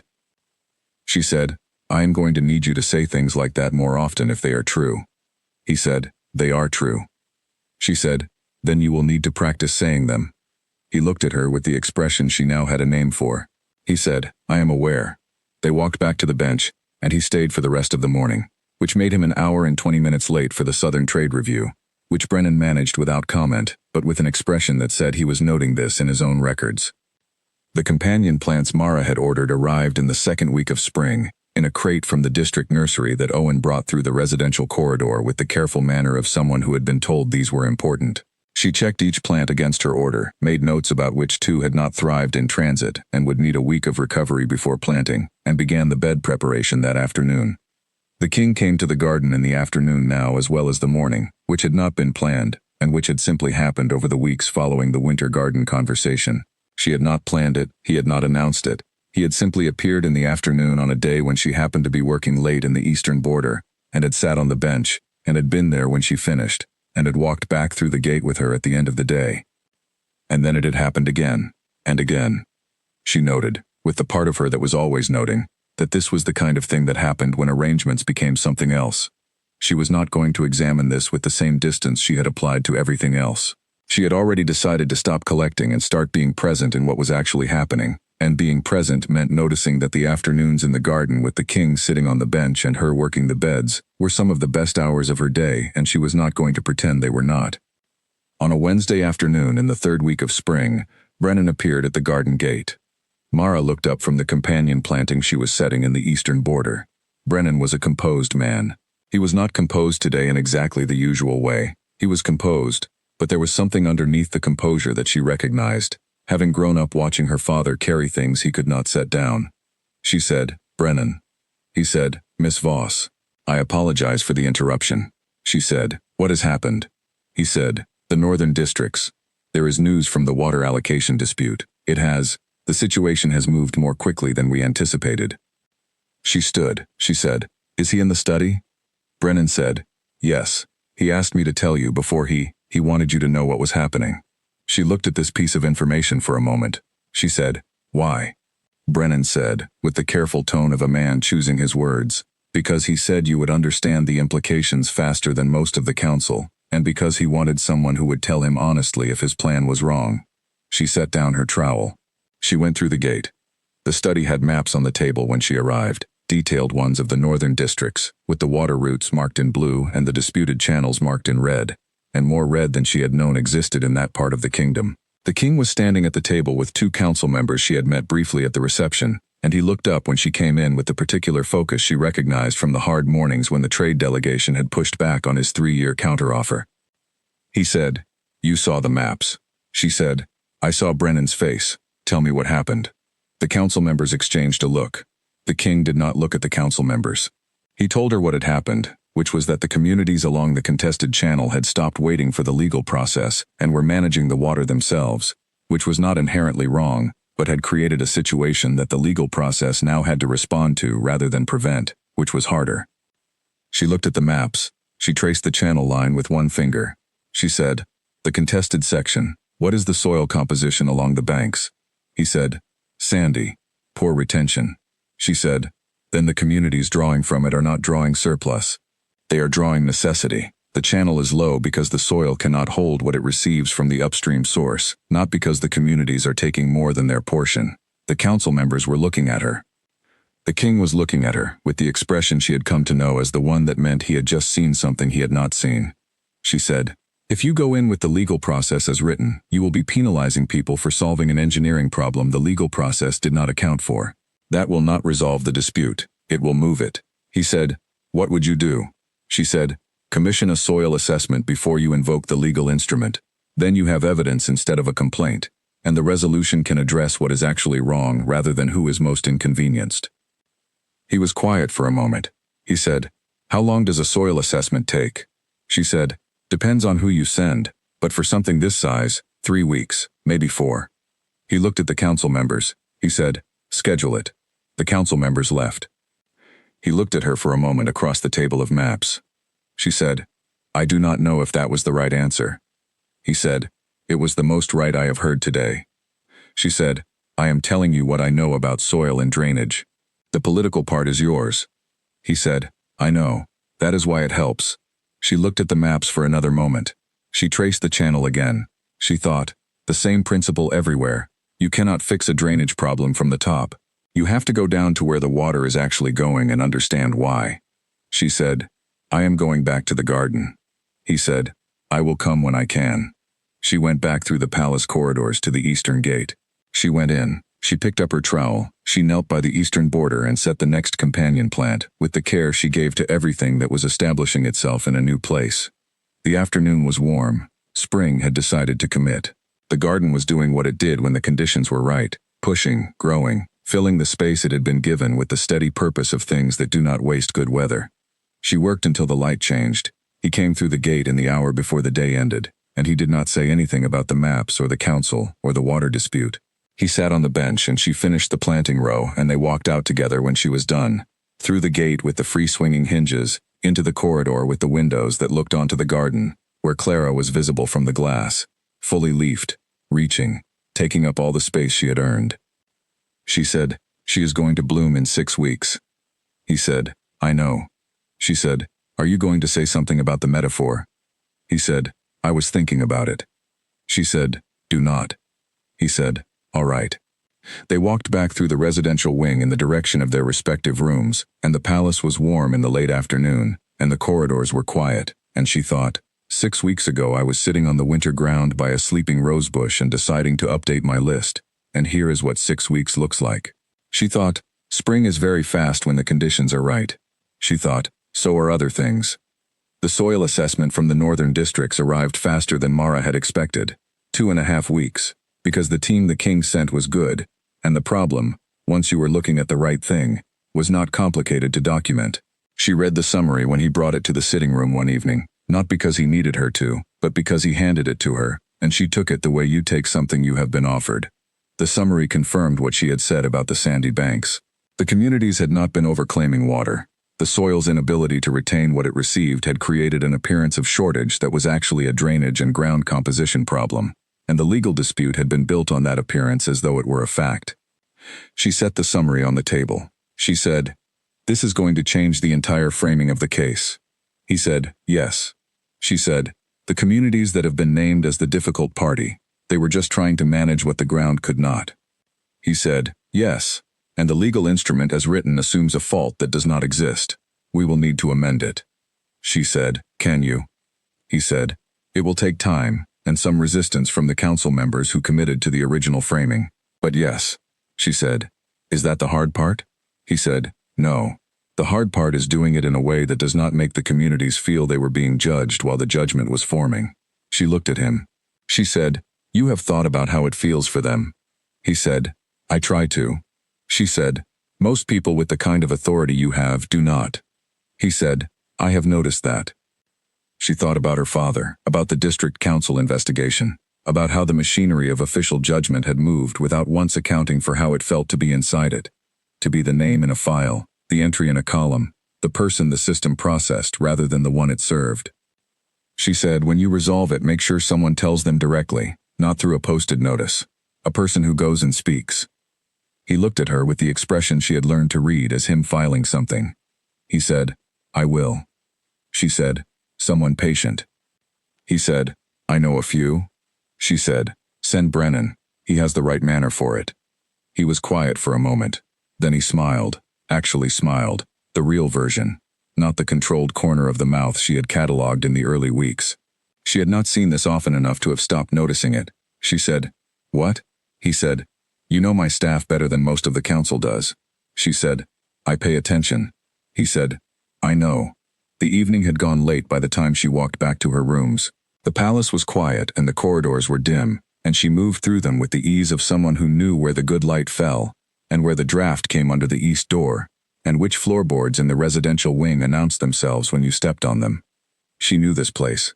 She had not planned to know it, and she knew it. She thought about the letter she had written to the landlord on her first day here. I am coming back. She had meant it then, as a statement of intent, a flag she was planting in the ground before anyone told her she could not. She thought about it now and thought, I did not know yet what I was coming back to. She thought, that was fine. You do not have to know what the soil is going to produce when you put the flag in. You just have to be honest about where you are standing. She was standing here. She had been standing here for some time. She went to her room. She sat at the east window in the dark and looked at the courtyard, which she had looked at many times from this window, and which was familiar now in the way that the greenhouse was familiar, not grand, just known, just hers. She opened her notebook. She turned to the second season plan, which had been amended several times since she first wrote it, and she read through the current version and thought, this is more like a garden plan than an outline. This is what I am actually growing. She added a note at the bottom of the page, Eastern Gate hinges, check again at summer's start. Then she closed the notebook and sat for a while longer with the window and the dark courtyard and the specific quiet of a place where things were being tended. She was not alone in it. That was still new. It had been new for some time, and she thought it might stay new for a while, which was fine, because new things that were good deserved their newness. She went to bed. She woke in the morning to the east light, which came through the window exactly as it always had, and the first thing she did was reach for her notebook and add one more item to the second season plan, because she had thought of it in the night, and it was a good idea, and good ideas did not wait. Then she made tea, and put on her coat, and went to the garden. Clara was in leaf and the eastern border companion plants were establishing, and Wren was growing steadily up the trellis with the kind of pace that you could believe in. She said good morning to all of them and got to work. The gate opened and did not stick. She did not look up. She said, you are early. He said, I had a letter to sign before the day started. The Northern District Resolution Commission. She looked up then. He said, it is going through properly. The soil assessment is the foundation. The framing has been amended. Brennan is being sent to speak with the communities directly. She held her trowel and looked at him and felt the specific feeling that comes when something you said was used well by someone who understood it. She said, good. He said, you were right about the soil. She said, I usually am about soil. He said, and about other things. She went back to her trowel. She said, do not make me responsible for your policy decisions. He said, I am making you responsible for the ones you already influenced. She said, that is a much longer list than I planned for. He came and sat on the bench. He did not have papers today. He was just there. She worked. The spring morning was warm and the garden was doing everything she had planned for it and some things she had not. And the company on the bench was the kind that did not require management, and she thought, This is what a good day looks like. She was going to have many more of them. She was already planning for it. Clara bloomed on a Tuesday. Mara had been expecting it within a week in either direction, so the timing was not a surprise, but the actual morning of it, standing in front of the south wall with the first fully open flower at eye level, deep pink, petals layered with the particular generosity of roses that have been building up to something, was still a thing that required standing still for a moment. She was still standing there when she heard the gate. He came and stood beside her and did not say anything for a moment. She did not say anything either. Clara bloomed between them and above them, and the south wall was warm with the early summer sun, and the air had that quality the garden had on its best days, when everything that was growing was doing it with visible intention. He said, "She made it." She said, "She was always going to make it. She just needed the conditions." He said, "You were very certain." She said, "I was certain enough. That is all you can be about most things." He looked at Clara for another moment. She could feel, without looking at him, that the looking was the complicated kind. The kind that went past the flower into the 4 years behind it, and the mother who had planted the bush the year before he was born, and the closed gate, and the key he had sent with the letter. She said quietly, "She is taller than you now." He made a sound that was not quite a laugh but was warmer. He said, "Yes, I think she is." She said, "Your mother would have had a great deal to say about that." He said, "She would have." She looked at the flower, and he looked at the flower, and the morning was warm, and nothing required resolving. They stayed like that for a while. Then she said, "I need to check the trellis supports. Wren has put on a great deal of weight in the past 2 weeks, and I want to make sure the eastern bracket is holding the load." He said, "I will check it with you." She said, "You have a delegation briefing at 9. He said, "It can start at 9:30. She said, "Every time you are late for something, Brennan writes a note." He said, "I know. He has a very comprehensive record at this point." She said, "Does it concern you?" He said, "Less than it used to." They walked to the trellis together, and she showed him the eastern bracket, and he put his hand on it and applied pressure and agreed with her that the bracket needed to be reset before the weight increased further, and they made a plan for it in the straightforward way they made plans for things in the garden, practically, without ceremony, because the work was the work and it needed doing correctly. He left for the delegation briefing at 9:15. She stayed and worked on the trellis until midday. She thought about the bracket, and about what Wren would look like in another 6 weeks with the additional coverage, and about the third season outline in her notebook that was becoming more specific by the week. She thought about the letter she had not yet written, the one she owed herself. She had been composing it in her head for some time, the letter to her own understanding of what she was doing here, and why, and what she intended to do next. She was a person who wrote things down because writing made the shape of them clearer, and the shape of this particular thing had been clarifying for weeks and she had not yet put it on paper. She set down her tools. She sat on the bench. She took out her notebook and turned to a new page and wrote at the top, "What is true?" Then she made a list. It was shorter than the original 8-item list and different from the second season plan, and nothing like the triage notes from the first morning she had come through the gate. It said, "I am here because I chose it. I have built something here that did not exist when I arrived. The garden is better than I found it, and will be better still. The people in this building have become people I know, which I did not plan for but which is good. There is a man who sat in the dirt in a formal coat and who waited for me to find things myself, and I am not afraid of that, and I am not pretending to be done considering it, and I am not going to file it under things to think about sideways any longer. I am going to think about it directly." She read it back. She added, "I am going to write to my father this week. Not a status update, a letter." She closed the notebook. She looked at Clara from across the garden, visible from the bench, the single open bloom at the top of the south cane catching the midday light. She thought, things that were supposed to be temporary have a way of becoming permanent when you do the work in them. She thought, I came here under administrative obligation, and I am leaving because I am not leaving. She went back to the trellis.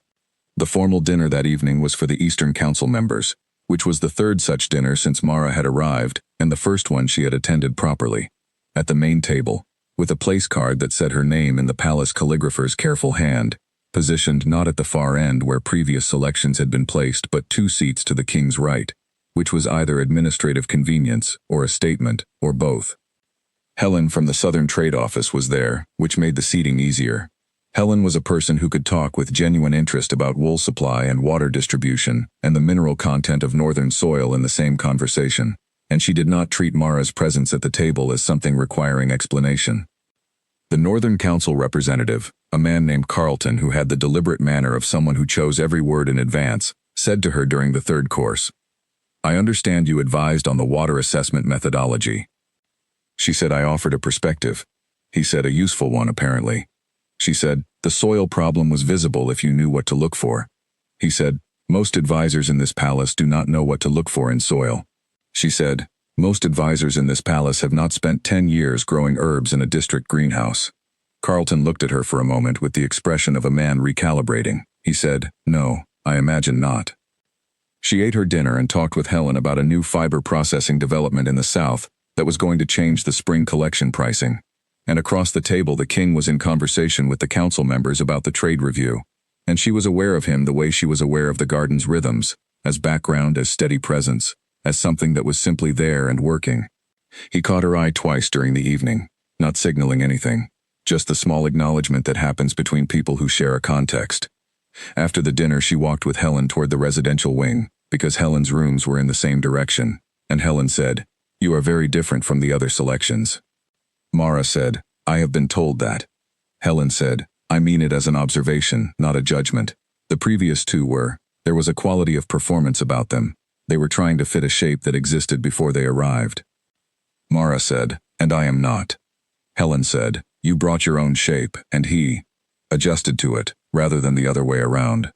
She thought about the bench, the second cup, the 7 mornings, the formal coat in the garden dirt. She said, "I think that is accurate." Helen said, "It suits him. The adjustment." She paused. "I have known him since before the crown. He used to argue with his advisors on the grounds of what was genuinely right, rather than what was politically convenient. He stopped doing that for a few years. I think he has started again." Mara said, "Why?" Helen said, "Because he has someone to talk to who is not afraid of the right answer, even when it is inconvenient." She held this. Helen said goodnight at the corridor junction and went one direction, and Mara went the other, and she walked back to her rooms in the quiet of the late evening, and sat at the east window and thought about what Helen had said. She thought about the water assessment and the soil framing, and Brennan being sent to speak directly with the northern communities. She thought about all the evenings in the sitting room where she had said things that were true, without caring whether they were convenient, and he had gone quiet in the way that meant he was actually thinking. She thought, "I did not plan to be useful in this way. I planned to be invisible and go home." She thought, "I have been exactly the opposite of invisible." She wrote the letter to her father that night, not a status update. A real letter, about the garden and Clara blooming and the soil work she had done over the winter, and the way things looked when you fixed the conditions and gave them time. She wrote about the greenhouse and about Percy being moved to the right pot and Edwin being stubborn in the right direction. She wrote, "I think you would like it here. I think you would like what I have made of it." She did not write, "I did not expect this," but she thought it. She sealed the letter. She put it on the desk to post in the morning. She went to bed and thought about Clara's first bloom and the trellis bracket and the third season outline and the man who had waited for her to find things herself, and she thought, "I am going to tell him something tomorrow that I have not said yet. Something that needs saying out loud instead of just in the notebook." She was not afraid of it. That was still the thing that surprised her most. She was not afraid of any of it. She fell asleep making plans. The next morning she arrived at the garden early, before the courtyard was active, and sat on the bench with her notebook and thought about what she intended to say and how. She was not a person who rehearsed conversations. Rehearsal made things brittle. But she was a person who liked to know the shape of what she was walking into. The shape of this was, she had something to tell him that she had been holding under the category of information for too long, and it needed to become a statement instead. He came through the gate at the usual time. He had papers with him today. There was always something official, and he settled onto the bench and they were quiet for the first few minutes in the way they were always quiet at the start of the garden mornings, the silence that was a form of settling in rather than an absence of anything.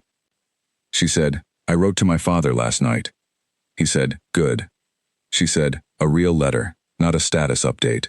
He said, "What did you tell him?" She said, "About the garden, about Clara blooming, about what things look like when you fix the conditions and give them time." He said, "Those are good things to tell someone."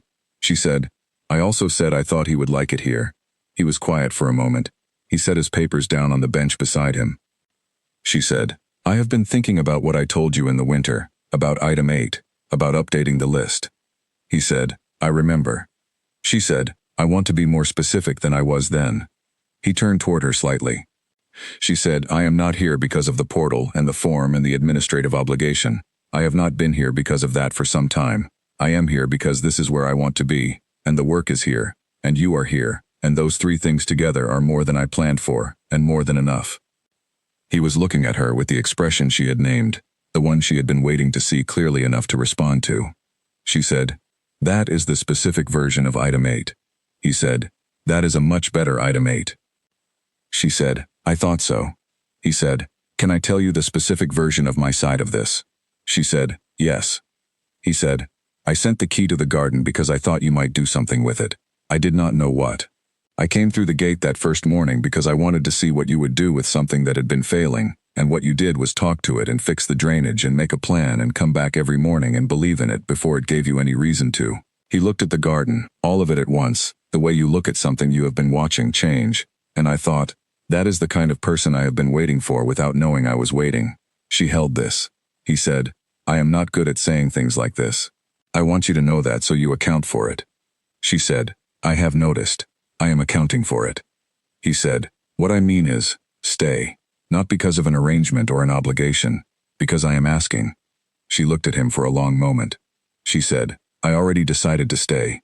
That was the letter to the landlord. I said I was coming back, but what I meant was, I am staying, and I did not know that when I wrote it, but it was true. He said, when did you know? She said, when I wrote the second season plan without thinking about it as a temporary thing, and when I named the climbing rose, when I oiled the gate hinges because stiff hinges become seized hinges and I was not going to let that happen. He said, the hinges. She said, I take care of things I intend to keep. He was quiet for a moment, and then he said, all right. She said, all right? He said, yes. He picked up his papers. He looked at them briefly and then set them down again. I have a full morning, but I am going to be in the garden this afternoon.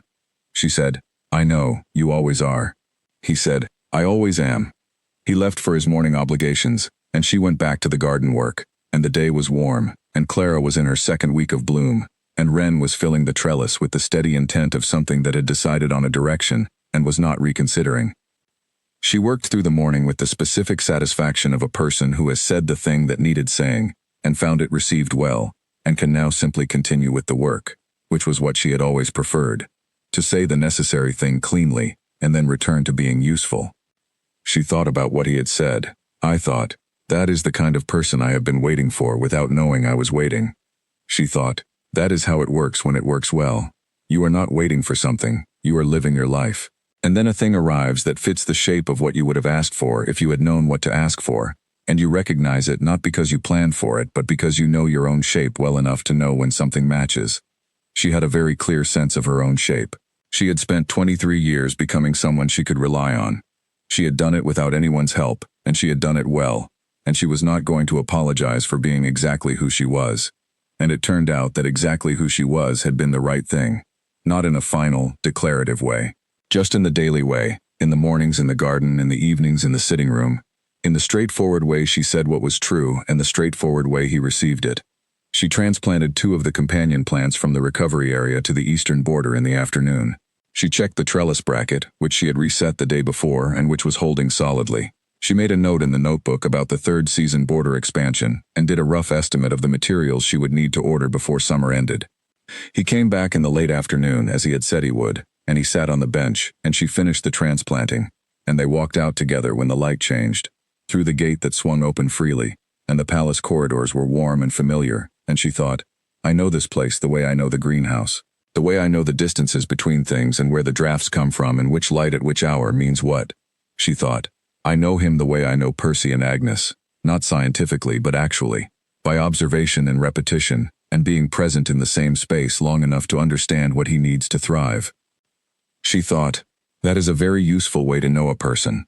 She thought it was probably also something else, something she had the word for but did not need to say to herself tonight, because she had already said enough today, and some things you could know without stating. She said good night at the corridor junction and went to her rooms and sat at the east window for a while and then went to bed. And the last thing she thought about before she slept was the third season outline and what color the second climbing rose on the northern trellis should be. She fell asleep before she decided, which was fine. There was time. There was a great deal of time. Her father came to the palace on a Thursday in the middle of summer. She had not expected him to respond to the letter at all, not because he was unkind, but because Edric Voss had spent 15 years becoming very careful about extending himself into spaces that might not hold him. He had written back to her letters at regular intervals over the months, each response a little longer than the one before. But a visit was different.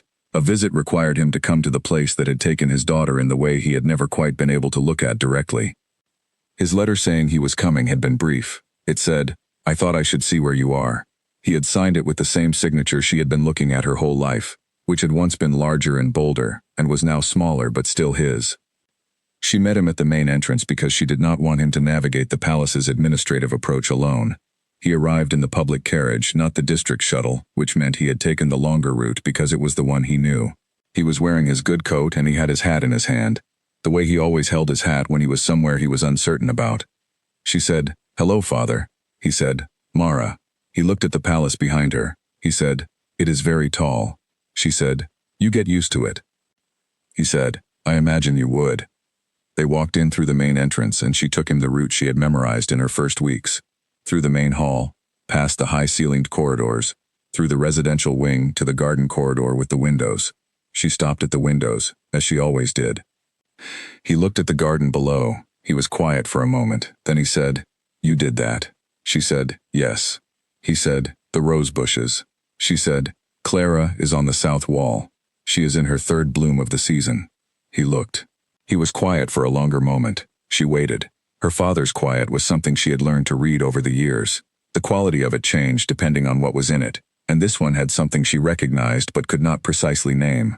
A fullness that was not sad and not happy, but something older than both.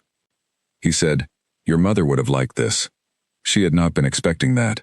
Her mother had died when Mara was 4, early enough that she had no clear memories, only the impressions that remain when something has shaped you before you can describe it. She had not thought about her mother in relation to the garden. She said, "Would she?" He said, "She grew things. Before everything. We had a window box with herbs." He looked at Clara through the glass. She would have had opinions about the soil. She thought about this. She thought, "I grew up in a family that grew things, and I did not know it, and I found my way back to it anyway." She said, "Come and see it properly." She took him through the residential corridor to the eastern gate. The hinges swung free. He walked in and stood in the entrance and looked at it the way she had stood on her first morning, taking it in, from the outside in, giving it time. He said, "How bad was it when you started?" She said, "The soil was wrong. The drainage was blocked. The rose bushes were struggling. The trellis had a dead vine on it." He said, "And you fixed it." She said, "I am still fixing it. Gardens are not a project with an end. They are an ongoing negotiation." He looked at Clara. He walked to the south wall and stood close to the bloom and looked at it with the attention of someone who knew what he was looking for. He said, "These were here when it was closed?" She said, "For 4 years. But they held." He put his hand near the largest bloom, not quite touching. He said, "She held on." She said, "She always was going to. She just needed someone to fix the drainage." He lowered his hand. He turned and looked at the rest of the garden. The eastern border with its companion plants fully established, ran on the trellis with the summer coverage she had planned for, the stone paths clear of moss, the beds settled and productive. He said, "You are good at this." She said, "I know." He said, "I mean, at more than the garden." She looked at him. He said, "At being in a place and making it better than you found it. You have always done that. When you were 12 and we moved to the smaller apartment after everything, you rearranged it until it felt right, and then you kept it that way. I never told you that I noticed." She said, "You were carrying other things." He said, "Yes, but I noticed." They sat on the bench together and she told him about the second season plan and the drainage work and the soil amendment and the trellis bracket that she had reset in early summer. She told him about Edwin the fern and about Percy being moved to the right pot, and about the third season outline she was developing. He listened with the same quality of attention she had grown up with when he was present in the way she remembered him being present before the council investigation had put something between him and the world. He was present now. She noticed it. She said, "How are you?" He said, "Better than last year, better than the year before that." He looked at his hands. "I started working with the district archive, cataloging records. It is quiet work, but it is useful work." She said, "That sounds right for you." He said, "It does, yes. He was quiet for a moment. I am sorry that it took me so long to find my way back to useful work. You were doing it the whole time and I was very far away. She said, you were dealing with what happened. He said, for too many years. She said, Father. He looked at her. She said, you are here now. He held her gaze for a moment. He said, yes. They were quiet together in the summer garden, and it was not the uncomfortable quiet of two people who have too much between them to speak easily. It was the other kind, the kind that means both people have set something down. He stayed for lunch. She had arranged it in the smaller dining room off the residential wing, not the formal one, the room with the low table and the window that caught the afternoon light. He ate well and looked at the room, and did not say it was strange, which she appreciated, because it would have been strange for both of them. The king passed the corridor outside the dining room during lunch. He did not come in, but she heard his footsteps pause and then continue, and she thought, he knows my father is here, and he left us alone, and that is exactly the right thing to do. After lunch, she walked her father back through the palace to the main entrance. He put his hat on when they reached the exterior, which meant he was back in his own territory and felt it. He said, you are happy here. She said, I am, yes. He said, I was not sure, when you first wrote. I thought you might be managing the situation the way you always manage situations, very competently, from the outside. She said, I was doing that at first. He said, and now? She said, now I am in it, which is different.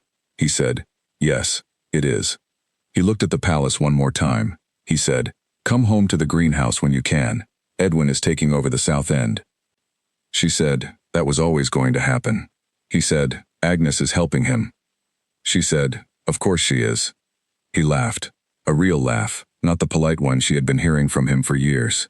She had not heard this one since before everything, and it sounded exactly the same as she remembered it, which was one of those facts that made your chest do something you could not describe precisely. She watched him go down the boulevard toward the carriage stop. He turned once and raised a hand, and she raised hers in return, and then he was around the corner and she was standing in front of the very tall white palace, thinking about herb window boxes, and a mother she did not remember, and a father who was doing useful work with district records, and a garden that had been waiting 4 years for someone to fix the drainage. She went back inside.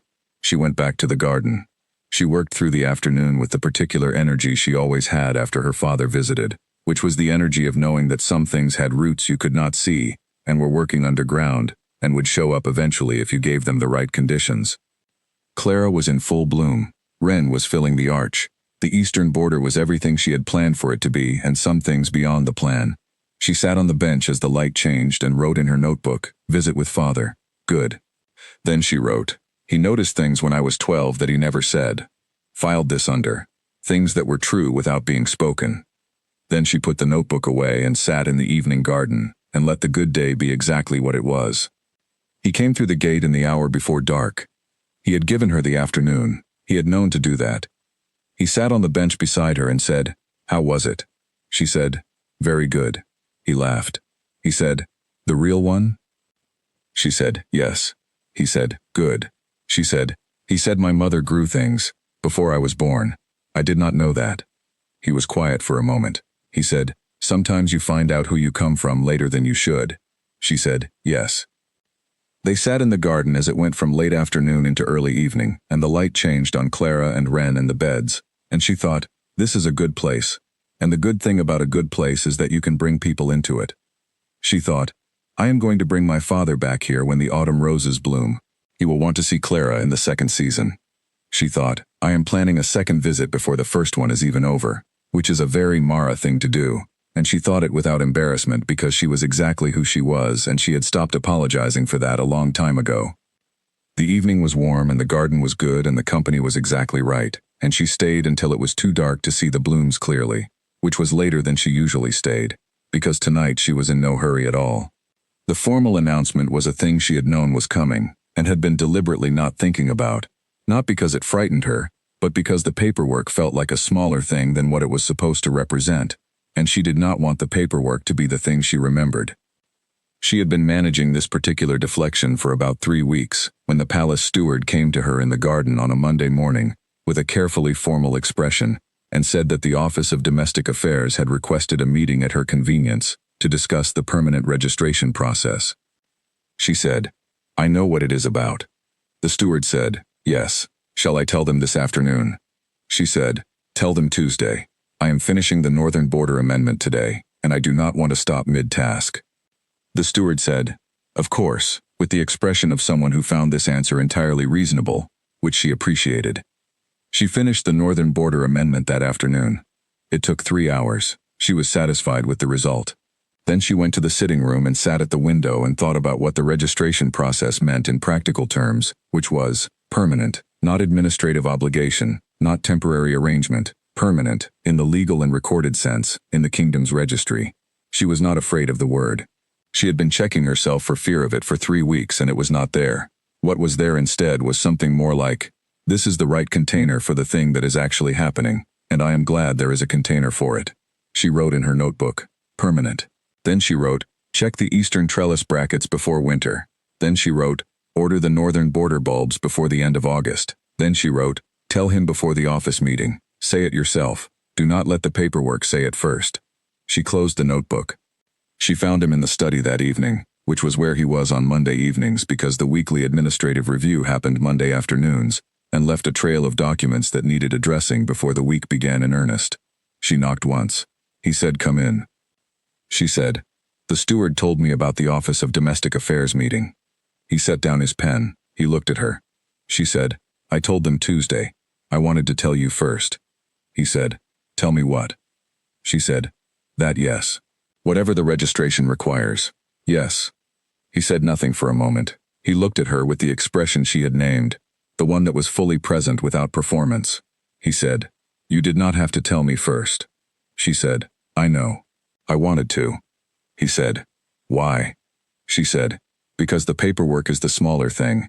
The bigger thing should go through me and not through the Office of Domestic Affairs."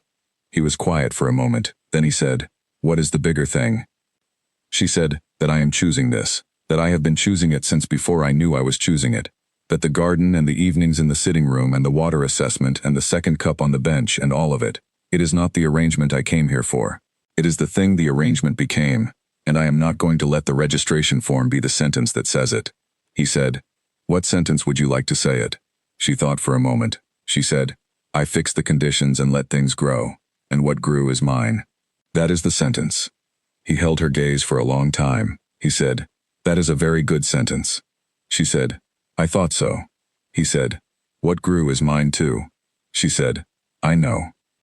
They were quiet for a moment in the study with the Monday documents on the table between them, and the window behind him showed the dark evening sky over the palace roof, and it was an ordinary room on an ordinary Monday, and also the room where she said the thing that the paperwork was not going to say first.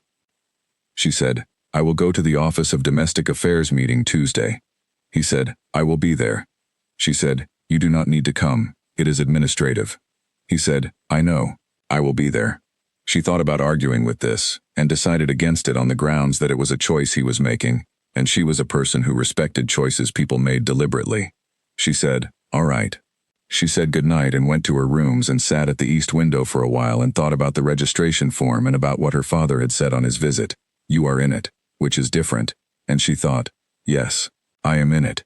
She thought, "The form is Tuesday and the garden is every morning, and the mornings are not going to stop being the mornings just because there is now a record of it." She thought, "That is the important thing." She thought about the third season outline and the northern border bulbs and the eastern trellis brackets and the second climbing rows she had still not fully decided on. She thought, "There is a great deal of work still to do." She went to bed pleased about this, which was a very Mara response to the situation, and exactly the right one. The Office of Domestic Affairs meeting was on Tuesday as arranged, and the document was 2 pages and clearly written, and she read it completely, including all footnotes before she signed anything, which made the clerk across the desk very patient, and which she did not apologize for. The king sat beside her at the meeting table and did not rush her. He had brought his own document to review while she read, which she considered an ideal response. She signed. He signed. The clerk stamped the document with the official palace seal. The clerk said, "Congratulations, Miss Voss." Then, correcting himself, "That is, the address will now be formally." She said, "Miss Voss is fine." The clerk looked at the king. The king looked at her with a slight expression that contained a great deal. She said, "I have been Mara Voss for 23 years. I see no reason to change the name the greenhouse clients know." He said, "The greenhouse clients can call you whatever they like." She said, "Thank you. They call me Miss Voss, and sometimes just Mara, depending on whether they are placing an order or having a conversation." The clerk appeared to be taking notes on all of this, which she supposed was his job. She collected her copy of the document. She said, "Is there anything else?" The clerk said there was not. She said, "Then I would like to go to the garden." They walked from the Office of Domestic Affairs through the residential corridor to the eastern gate, the signed document in her bag, and the gate swung open the way it always did, and the garden was there the way it always was. Clara in bloom, wren on the arch, the eastern border full and producing, everything she had planned for and some things she had not, all of it growing. She said, "I am going to check the south beds." He said, "I know." She said, "You can sit on the bench." He said, "I know." She went to the south beds. He sat on the bench. The morning was warm and the garden was good, and the document in her bag was the smaller thing, which was exactly as it should be, and the larger thing was here where it had always been, in the soil and the drainage work and the two-season plan, and the hinges that swung free, and the morning hours in a place she had built into something worth keeping. She worked, he sat. Everything was the same as it had always been. Everything was permanent now. Both of those things were true at the same time, and neither of them required comment, and she was entirely, practically, wholeheartedly at peace with that. Autumn came in the same quiet way spring had come, not announced, just present. One morning the air in the garden had a different quality, a slight sharpness underneath the warmth that was not there the morning before, and the eastern border plants had begun to slow in the particular way that meant they were redirecting their energy downward. Mara noticed it and made notes and adjusted her care schedule accordingly. This was the thing about a garden in autumn. It was not dying, it was gathering. The work was going underground. She had plans for the underground work. She had ordered the northern border bulbs in August as she had noted in her notebook, and they had arrived in 2 crates from the district nursery, and she had planted them over 3 mornings in the 3rd week of September with the specific satisfaction of putting things in the ground that would not show themselves until the world was ready for them. Clara was winding down her bloom season. The 3rd and final cluster was still open on the south wall, though the petals had a looseness to them that meant another week at most. Mara had been watching it with the attention she gave to things that were ending well, not sad, just present. Clara had bloomed 3 times in her first proper season. That was more than any reasonable projection had suggested. She had exceeded what was expected of her, which was, Mara thought, entirely in character. The climbing rose wren had not fully retreated yet. Climbing roses held their leaves longer, and the trellis arch looked exactly as she had planned it, with the coverage she had projected and the structure she had built, and the steady growth of something that had decided on a direction and was following it. She was in the garden on a Friday afternoon, working on the winter preparation for the eastern border, when she heard voices from the main courtyard side of the garden wall. This was not unusual. The courtyard was active throughout the day, but something in the register of the voices made her pay attention without intending to. She heard Brennan's voice. She heard him say, in the measured tone he used when he was being asked a question he did not want to answer, "The arrangement has been formalized, as of last week." A second voice, male, with the accent of the northern districts, "Formalized. You mean permanently?" Brennan said, "Yes." The second voice said, "And the council is comfortable with this?" Brennan said, "The council's comfort is not the variable that determined the outcome." A brief silence. The second voice said, "She is a district girl, greenhouse work, no formal training." Brennan said, "She advised on the water assessment methodology that resolved the northern community's dispute. She manages the palace's residential grounds on a documented contractual basis with a formal review structure, and she has been the most substantively useful person in the king's ear in the 3 years since the previous arrangements ended." Another silence, longer this time. The second voice said, 3 years. Brennan said, "The king has been in better form in the past 6 months than in the 3 years prior. I say that as a professional observation with 11 years of reference data." She heard footsteps moving away. The second voice was no longer speaking. She crouched by the eastern border and held her trowel and looked at the soil in front of her, which was exactly what it should be. Well amended, properly drained, prepared for what was coming next. She thought about Brennan and his 11 years of reference data and the log with 7 entries that the king had called circumstantial. And she thought, Brennan has been a very reliable presence throughout this, and I should thank him at some point. She also thought, I did not know the prior arrangements had ended 3 years ago. She had known there were 2 previous selections and 2 administrative conclusions, She had not asked about the timeline. She thought about 3 years of the particular kind of alone that a person is when they have responsibility for everything and nothing is personal. She had had a version of that herself, not 3 years but enough to recognize the shape of it. She thought, the winter he showed me the tool shed was 4 years after his mother, and 3 years after the last arrangement ended. He had been keeping those hinges oiled for a long time before I came through the gate. She went back to work. He came to the garden in the late afternoon. She did not tell him what she had heard. She told him instead about the bulb layout for the northern border and what the spring sequence would look like, and he listened and asked questions the way he always did. And the conversation was the same as it always was, and also, on her side, carried the new weight of what she had heard and was deciding what to do with. She decided, walking back through the corridor at the end of the afternoon, that she was going to do something she did not usually do. She was going to say something she had not fully planned. She said, in the corridor with the windows that overlooked the garden, Brennan told someone this afternoon that you have been in better form in the past 6 months. He said, Brennan talks to people. She said, he said it as a professional observation with 11 years of reference data. He was quiet for a moment. She said, I heard the conversation. I was on the other side of the wall. I was not trying to hear it. He said, I know. She said, is it true? He said, yes. She said, the 3 years before. He said, were hard. In the specific way that things are hard when you are performing functionality while something important has gone wrong. She said, what went wrong? He said, the 2 previous arrangements were chosen for the right reasons in the administrative sense, appropriate bloodlines, compatible registry status, correct in every formal way, and completely wrong in every other way, and I knew it early, and I was not honest about knowing it because the mechanism had produced a result, and I thought I was supposed to make the result work. She said, but you could not. He said no, and when they ended both times, I spent the period after them being very efficient about the kingdom and not paying attention to anything else, which worked. The kingdom was very well managed. She said, and then a form did not process. He said, and then a form did not process. She looked at him.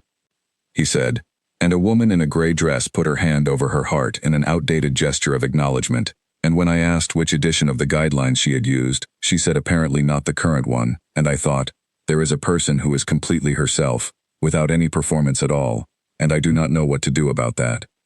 She said, you gave me the key to the garden.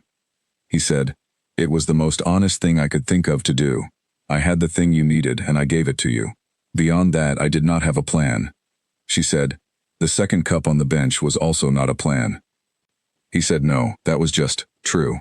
She thought about the letter to her landlord, I am coming back, which was true when she wrote it and meant something different now. She thought about the way some things you say know what they mean before you do. She said, I wrote to my landlord on my first day here that I was coming back. I meant that I intended to go home when this was over, but that is not what it turned out to mean. He said, no, what did it mean? She said, I think it meant, I am a person who returns to things. I am a person who maintains what she builds and does not abandon things in the middle. And what I was going to come back to was this. This is what I was coming back to. He said, you did not know that when you wrote it. She said no, but I knew the kind of person I was, and the kind of person I was always going to end up here. He looked at her. She said, that might be the most complicated thing I have ever said. He said, it made sense to me. She said, good, because I meant it. They walked the rest of the corridor in the companionable quiet that had been one of the first things she had noticed about this specific company. The way the silence was good, rather than requiring management. She had cataloged this early and not known what to do with it, and now she knew exactly what it was, and it was still good, which was the sign of a thing correctly identified. She said, at the junction where their corridors divided, I am going to thank Brennan. He said, for what? She said, for defending the arrangement to the Northern Council representative this afternoon. He did it well. He said, he takes his work seriously. She said, he takes you seriously. That is different. She said goodnight and went to her rooms and sat at the east window with the autumn dark outside, and thought about 11 years of reference data, and 3 difficult years, and a form that did not process, and a gray dress in a room full of white, and an outdated gesture of acknowledgement. She thought, everything that seemed like the wrong thing was the thing that was leading here, and you cannot plan for that, and the most you can do is be honest enough to recognize it when you arrive. She was here. She had arrived. In the morning, she found Brennan in the corridor outside the records office, a stack of ledgers balanced against one arm. His expression the particular flat calm he wore when he expected to be asked for something. She said, "I heard what you told the Northern representative yesterday." He said, "I assumed you might have. The garden wall carries sound in that corner. I have mentioned it to the groundskeeping staff before, with no result." She said, "I wanted to thank you." He shifted the ledgers to his other arm and said nothing for a moment, which she had learned was his version of surprise. He said, "It was a factual account. I am not in the habit of being thanked for facts." She said, "You could have given a factual account that left out the 11 years of reference data. You could have said the arrangement is formalized and left it there. You chose to defend it." He said, "I do not defend things I do not believe. That would be poor use of my time, and would also, eventually, be noticed." She said, "Still, thank you." He considered this, the way he considered most things, as though it required filing. He said, "May I ask you something in return?" She said, "Yes." He said, "The 7 mornings I logged, in the first winter, the ones he called circumstantial." She said, "I remember." He said, "I did not log them because I suspected anything of you specifically. I want to be clear about that. I logged them because it was my responsibility to note pattern deviations in the King's schedule, and 7 consecutive mornings is a pattern, and my responsibility does not bend around convenience." She said, "I understood that at the time." He said, "What you may not know is that I stopped logging them after the 8th morning." She said, "Why?" He said, "Because by the 8th morning it was no longer a deviation, it was the schedule. There is no purpose in logging a pattern as an exception once it has become the rule. I updated my own records instead, quietly. I did not mention this to him, and I am not certain why I am mentioning it to you now, except that you thanked me for something and it felt appropriate to give you something in exchange that was also true." She said, "That is the second time someone has told me something true in a corridor this week." He said, "Is it? I was not aware there had been a first." She said, "There was." He said, "I will not ask." She said, "Good." He inclined his head, the small precise gesture that served him for most social punctuation, and continued down the corridor with his ledgers, and she stood for a moment in the quiet he left behind and thought that she had come to the palace expecting to find one honest person in a very large building full of formal arrangements, and had instead found several, in unexpected places, each honest in their own particular register. She added a line to her notebook that evening, under a heading she had started keeping without quite deciding to: "People who tell the truth without being required to." Her father's name was already there from the autumn visit, added after he had told her, without her asking, that her mother had also grown things, and had also been the kind of person who did not know how to say so directly. She closed the notebook and thought about the list growing, slowly, the way the garden grew, one true thing added at a time, until the whole bed was full, and none of it had been rushed. She was going to write to Mr. Fell in the morning, about the spring plans for the district greenhouse. She was going to check on the northern border bulbs in the afternoon. She was going to have tea at the east window and make a note about the eastern trellis brackets and continue the 3rd season planning. She was going to do all of these things in the same day, and they were all part of the same life, which had not looked like this when she imagined it, and was better than she had imagined, which was the thing you could not plan for but could recognize when it arrived. She went to bed. She slept well. She always slept well now, which was a new thing and a good one, and she had noted it in her notebook under "Things that are different, things that are right." The Northern representative left the palace 2 days later, on schedule, with no further comment on the arrangement that Mara had heard of. Brennan mentioned, in the dry way he mentioned things that he considered closed matters, that the representative's final report to his council had described the Eastern Water Assessment methodology as sound, and the palace's domestic affairs as none of the council's concern. Mara read this as a victory of the quiet kind, the kind that did not require celebration, only the small satisfaction of a thing correctly settled. She kept working on the northern border through the last weeks of autumn, laying in the final bulbs before the ground grew too cold to take them, and she thought, crouched in the dirt with her hands full of soil that would hold its secret through the winter, that this was the part of the work she had always loved best, the planting of things whose flowering she would not see for months, the trust required to put something in the ground and walk away from it, and believe, without evidence yet, that it would come up when it was supposed to. She had done that with the garden, she had done that with him, she had done it, in a smaller way, with herself, on the day she wrote to her landlord that she was coming back, not knowing yet what the words would come to mean. Some things needed winter before they made sense. She had stopped minding the wait. Caleb found her there in the last hour of daylight, kneeling by the northern border with dirt on her knees and her notebook open beside her, and he did not ask what she was doing because he already knew, and he sat on the cold ground next to her without complaint, which she had also come to expect, and they stayed there together until the light went, saying very little, because by autumn there was very little that needed saying out loud anymore. The garden held it. The silence held it. They were, both of them, exactly where they had meant to end up, even if neither had known it at the start, and the not knowing no longer troubled either of them, because the arriving had turned out to matter more than the planning ever could have. Winter closed over the kingdom of Calvin in the way it always did, with the eastern garden going still and dark and waiting, and Mara found that she no longer minded the stillness the way she once might have. A garden in winter was not empty. It was a promise being kept underground, and she had learned to read the shape of that promise the way other people read letters. She was in the greenhouse office of the district records hall on a cold morning in the first week of the new year, going through the correspondence that had built up over the season, when Mr. Fell knocked on the open door and said there was a formal notice for her, delivered by Palace Courier, and did she want it read aloud or would she prefer to read it herself? She read it herself. It was an invitation, formally worded in the flat administrative language the palace used for everything, requesting her presence at a spring ceremony, to be held in the Eastern Garden, details to follow, attendance mandatory, dress code to be specified separately.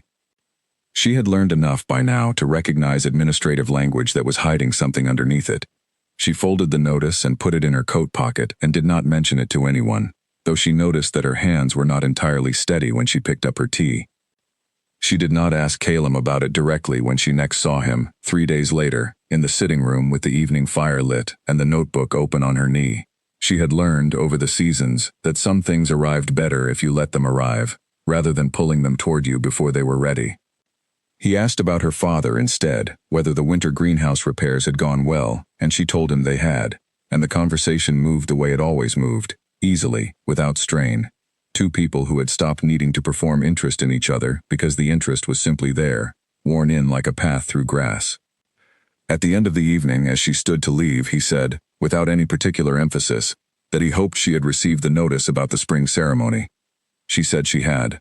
He said, "Brennan wrote it. I asked him to keep the language ordinary, so it would not alarm you before I had the chance to explain it properly, and he produced something so ordinary it apparently alarmed you anyway." She said, "A little." He said, "I am sorry, that was not the intention." She said, "What is the ceremony?" He said, "It has a formal name. I am not going to use the formal name because it will make this sound like something it is not. What I am asking is whether you would be willing to stand with me in the garden in spring, in front of the people who need to see it, and let it be understood, formally, publicly, and permanently, that you are staying, and that I have asked you to." She sat back down, because standing had suddenly seemed like a great deal of unnecessary effort. She said, "You are asking me to marry you." He said, "I am asking you to let the kingdom see what has already been true for 2 years. The marrying part, if you want to call it that, happened slowly, in a garden, without anyone announcing it. This is just the part where we tell everyone else." She said, "That is a very practical way to describe it." He said, "I am a practical person when the feeling underneath is not in question. The feeling is not in question." She said, "No, it is not." He said, "Then will you stand with me in the spring?" She thought of the gray dress she had worn to the first ceremony, the one that had marked her as someone who had not expected to be chosen, who had prepared to be overlooked and had built her whole appearance around that expectation. She thought of the notebook with its list of 8 items, now 9, now grown into something closer to a record of an entire life than a list of demands. She thought of Clara in full bloom, and Wren climbing steadily toward the top of the trellis, and the northern border bulbs waiting under the frozen ground for their turn to show themselves. She said, "Yes." He did not make a large gesture of it. He took her hand, the way he had taken it 100 times before across the garden bench and the sitting room table and the corridor by the records office, and he held it for a long moment, and that was the whole of the response, and it was enough, because they had never needed large gestures between them. The large gesture, if there had ever been one, had already happened, slowly, over 2 years, in a garden neither of them had planned to share. She told her father the following week, in the greenhouse, standing between the rows of winter starts he was preparing for the early market. He set down the tray he was holding very carefully, the way he did most things, and did not say anything for a moment, and she waited. because she had learned patience from a man who did not waste words. He said, eventually, "Your mother would have liked him." She said, "You have said that before, about small things. Do you mean it about this?" He said, "I mean it more about this than anything else I have said it about." She had no patience for people who performed things. She used to say a person's hands tell you more than their mouth does. His hands are not soft, for a king. I noticed that the day he came here. A man who kneels in soil at his own request does not have soft hands, whatever his title says about him. She said, "I noticed that too, early on." He said, "I know. You wrote about it in that notebook you think I have never seen." She said, "You have read my notebook." He said, "Only the parts left open on the table when I visited. I am your father, not a stranger. I was not going to pretend I had not seen a page simply because it was inconvenient to have seen it." She laughed, and he allowed himself something close to a smile, and he picked the tray back up and said that he supposed he would need a coat that fit properly for the spring, since apparently a formal coat was now a recurring requirement in his life. And she said yes, apparently it was. And they went back to the winter starts together, in the particular comfortable quiet that had become, over the past 2 years, the ordinary texture of their relationship, restored to something like what it had been before her mother died, and the silence had briefly threatened to become permanent. Helen helped her choose the dress in the weeks that followed, the two of them going through fabric samples in Mara's palace rooms with the kind of seriousness usually reserved for matters of state, and it was Helen who suggested the color that matched the garden in its evening light, saying that a woman who had built her whole life around a garden ought to wear it, in some sense, on the day the garden witnessed the most important thing that would happen to her. Brennan, for his part, produced a schedule for the ceremony so precise it accounted for the likely direction of the afternoon light, a fact Mara only discovered when she asked him why the ceremony had been set for the specific hour it had, and he said, without any particular emotion, that he had calculated the hour at which Clara's south wall would be most fully lit, because he had assumed, correctly, that this would matter to her more than any other detail of the arrangement, and he had not wanted her attention divided on the day by an avoidable disappointment. She thanked him for the 3rd time in 2 years, and he told her, for the 3rd time, that facts did not require thanks, and she ignored him, as she had learned to, because some people needed to be thanked whether they believed they required it or not. Spring came the way it always came to that garden, first as a change in the quality of light, and then as a softening of the ground, and then, within a week, as an eruption of everything at once. Clara put out her first cluster earlier than she had the year before, as though she had learned the rhythm of the place and decided to arrive promptly. Wren reached the top of the trellis for the first time and began, with the particular optimism of climbing roses, to consider what lay beyond it. The ceremony was held on a clear afternoon in the middle of spring, in the eastern garden, with the borders full and the paths swept, and the whole space transformed from the neglected plot Mara had first let herself into, years before, with a key she had not expected to be given. She wore a dress that was neither gray nor the ceremonial white of the first ceremony she had attended. It was a color somewhere between green and gold, chosen because it matched, as closely as fabric could manage, the color the garden turned in the hour just before evening, and she had chosen it herself, without asking anyone's opinion, because she had learned by then that she was allowed to. Her father stood near the front, in a coat that was slightly too formal for him, and that he kept adjusting at the collar, and Helen stood beside him, having become, over the past year, something between a friend and a fixture in Mara's life at the palace. Brennan stood at his customary post near the king, ledger absent for once, hands folded, wearing an expression that might, on a less disciplined face, have been called pleased. Lady Asara stood further back, and when Mara caught her eye briefly across the garden, she inclined her head in a gesture that carried no trace of the coolness from the midwinter reception 2 years before, only something that looked, unmistakably, like respect. The gesture Mara made, when her name was spoken and the formal words were said and it was her turn to respond, was not the outdated hand over heart from the old booklet.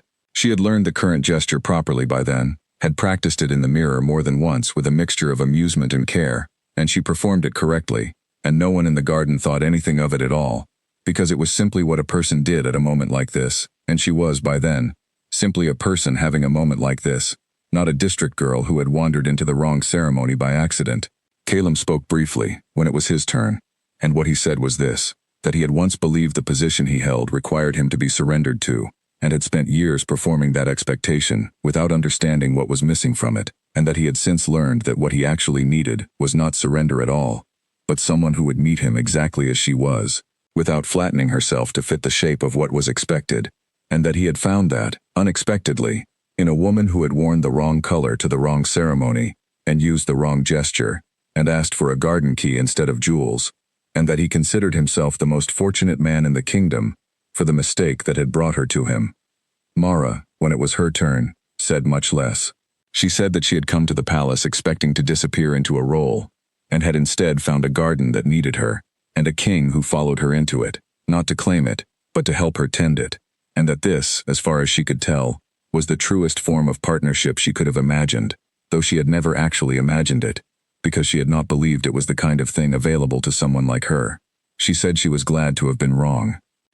The garden that afternoon was full of people for the first time in years, and Clara's first cluster of the season opened fully just as the ceremony ended, as though she too had been waiting for the right moment, and several people remarked on it, and Calum did not explain to any of them why the rosebush was named what it was, because some things did not need explaining to a crowd, only to the one person who already understood. That evening, after the formal part of the day had ended, and the guests had gone and the garden had emptied back into its usual quiet, Mara and Calum walked the paths together the way they always had, checking the borders, noting what needed attention before the next morning, falling into the rhythm that had never actually stopped since the first winter he had shown her the tool shed and the oiled hinges and the soil that needed turning. She said, at the bench where the second teacup had first appeared without explanation years before, "I still have the notebook." He said, "I assumed you would." She said, "Item 8 has a lot of additions now." He said, "How many?" She said, "I stopped counting. It stopped being a list of separate things a while ago. It is mostly just one thing now, written many different ways." He said, "What is the one thing?" She said, "That I am staying, that I want to, that every version of the list, no matter how it was phrased, always came back to that." He sat down beside her on the bench, in the last of the spring light, with Clara blooming behind them, and Wren reaching for the top of the trellis and the northern border bulbs, long since grown into their full spring display, and he said nothing else, because nothing else needed saying, and she leaned into the quiet the way she had learned to over 2 years, and the garden held them both, the way it had been holding them, patiently, since the very first morning she let herself in with a key she had not expected to receive, in a life she had not expected to want, that had turned out, against every careful expectation she had built to protect herself from disappointment, to be exactly the one she was supposed to have all along. She had come to the palace prepared to surrender. She had never once been asked to. She had only ever been asked to stay, and that, in the end, had been the easiest thing she had ever agreed to. Years later, when the Eastern Garden had grown into something people traveled to see, and Clara had become old and gnarled and still faithfully bloomed 3 times a season, and Wren had long since covered the trellis and moved on to the wall beyond it, people would sometimes ask Mara how it had all begun, expecting perhaps a story about a ceremony and a crown and a moment of obvious destiny. She never gave them that story, because it was not the true one. She told them instead about a withdrawal form that had not processed in time, and a gray dress worn by mistake to a ceremony that called for white, and an outdated gesture copied from a booklet nobody had bothered to update, and a key to a garden nobody else had wanted. She told them that the whole of it had started with a series of small failures and oversights, none of them romantic, none of them planned, and that this, as far as she had ever been able to tell, was how most true things actually began, not with a grand gesture, but with an accident that turned out, on closer inspection, to have been exactly what was needed all along. Her father kept his greenhouse until he was an old man, and Mr. Fell eventually took it over, and the district sent its produce to the capital every season, some of it, by long tradition, finding its way to the palace kitchens, where no one but Mara and Calum ever mentioned that this particular arrangement had a history longer and more personal than anyone in the kitchens knew. Brennan remained at his post for another decade before retiring, to write a very long and very dry administrative history of the kingdom that nobody read except Mara, who read every page and told him, truthfully, that it was the most honest document she had ever encountered, which pleased him more than he was willing to show. And in the Eastern Garden every spring, when the light fell across the south wall in the particular hour Brennan had once calculated with such care, Clara opened her first cluster of the season, faithfully, without fail, as though she remembered exactly what she was there to mark, and exactly whose names belonged, quietly, permanently, beneath her roots.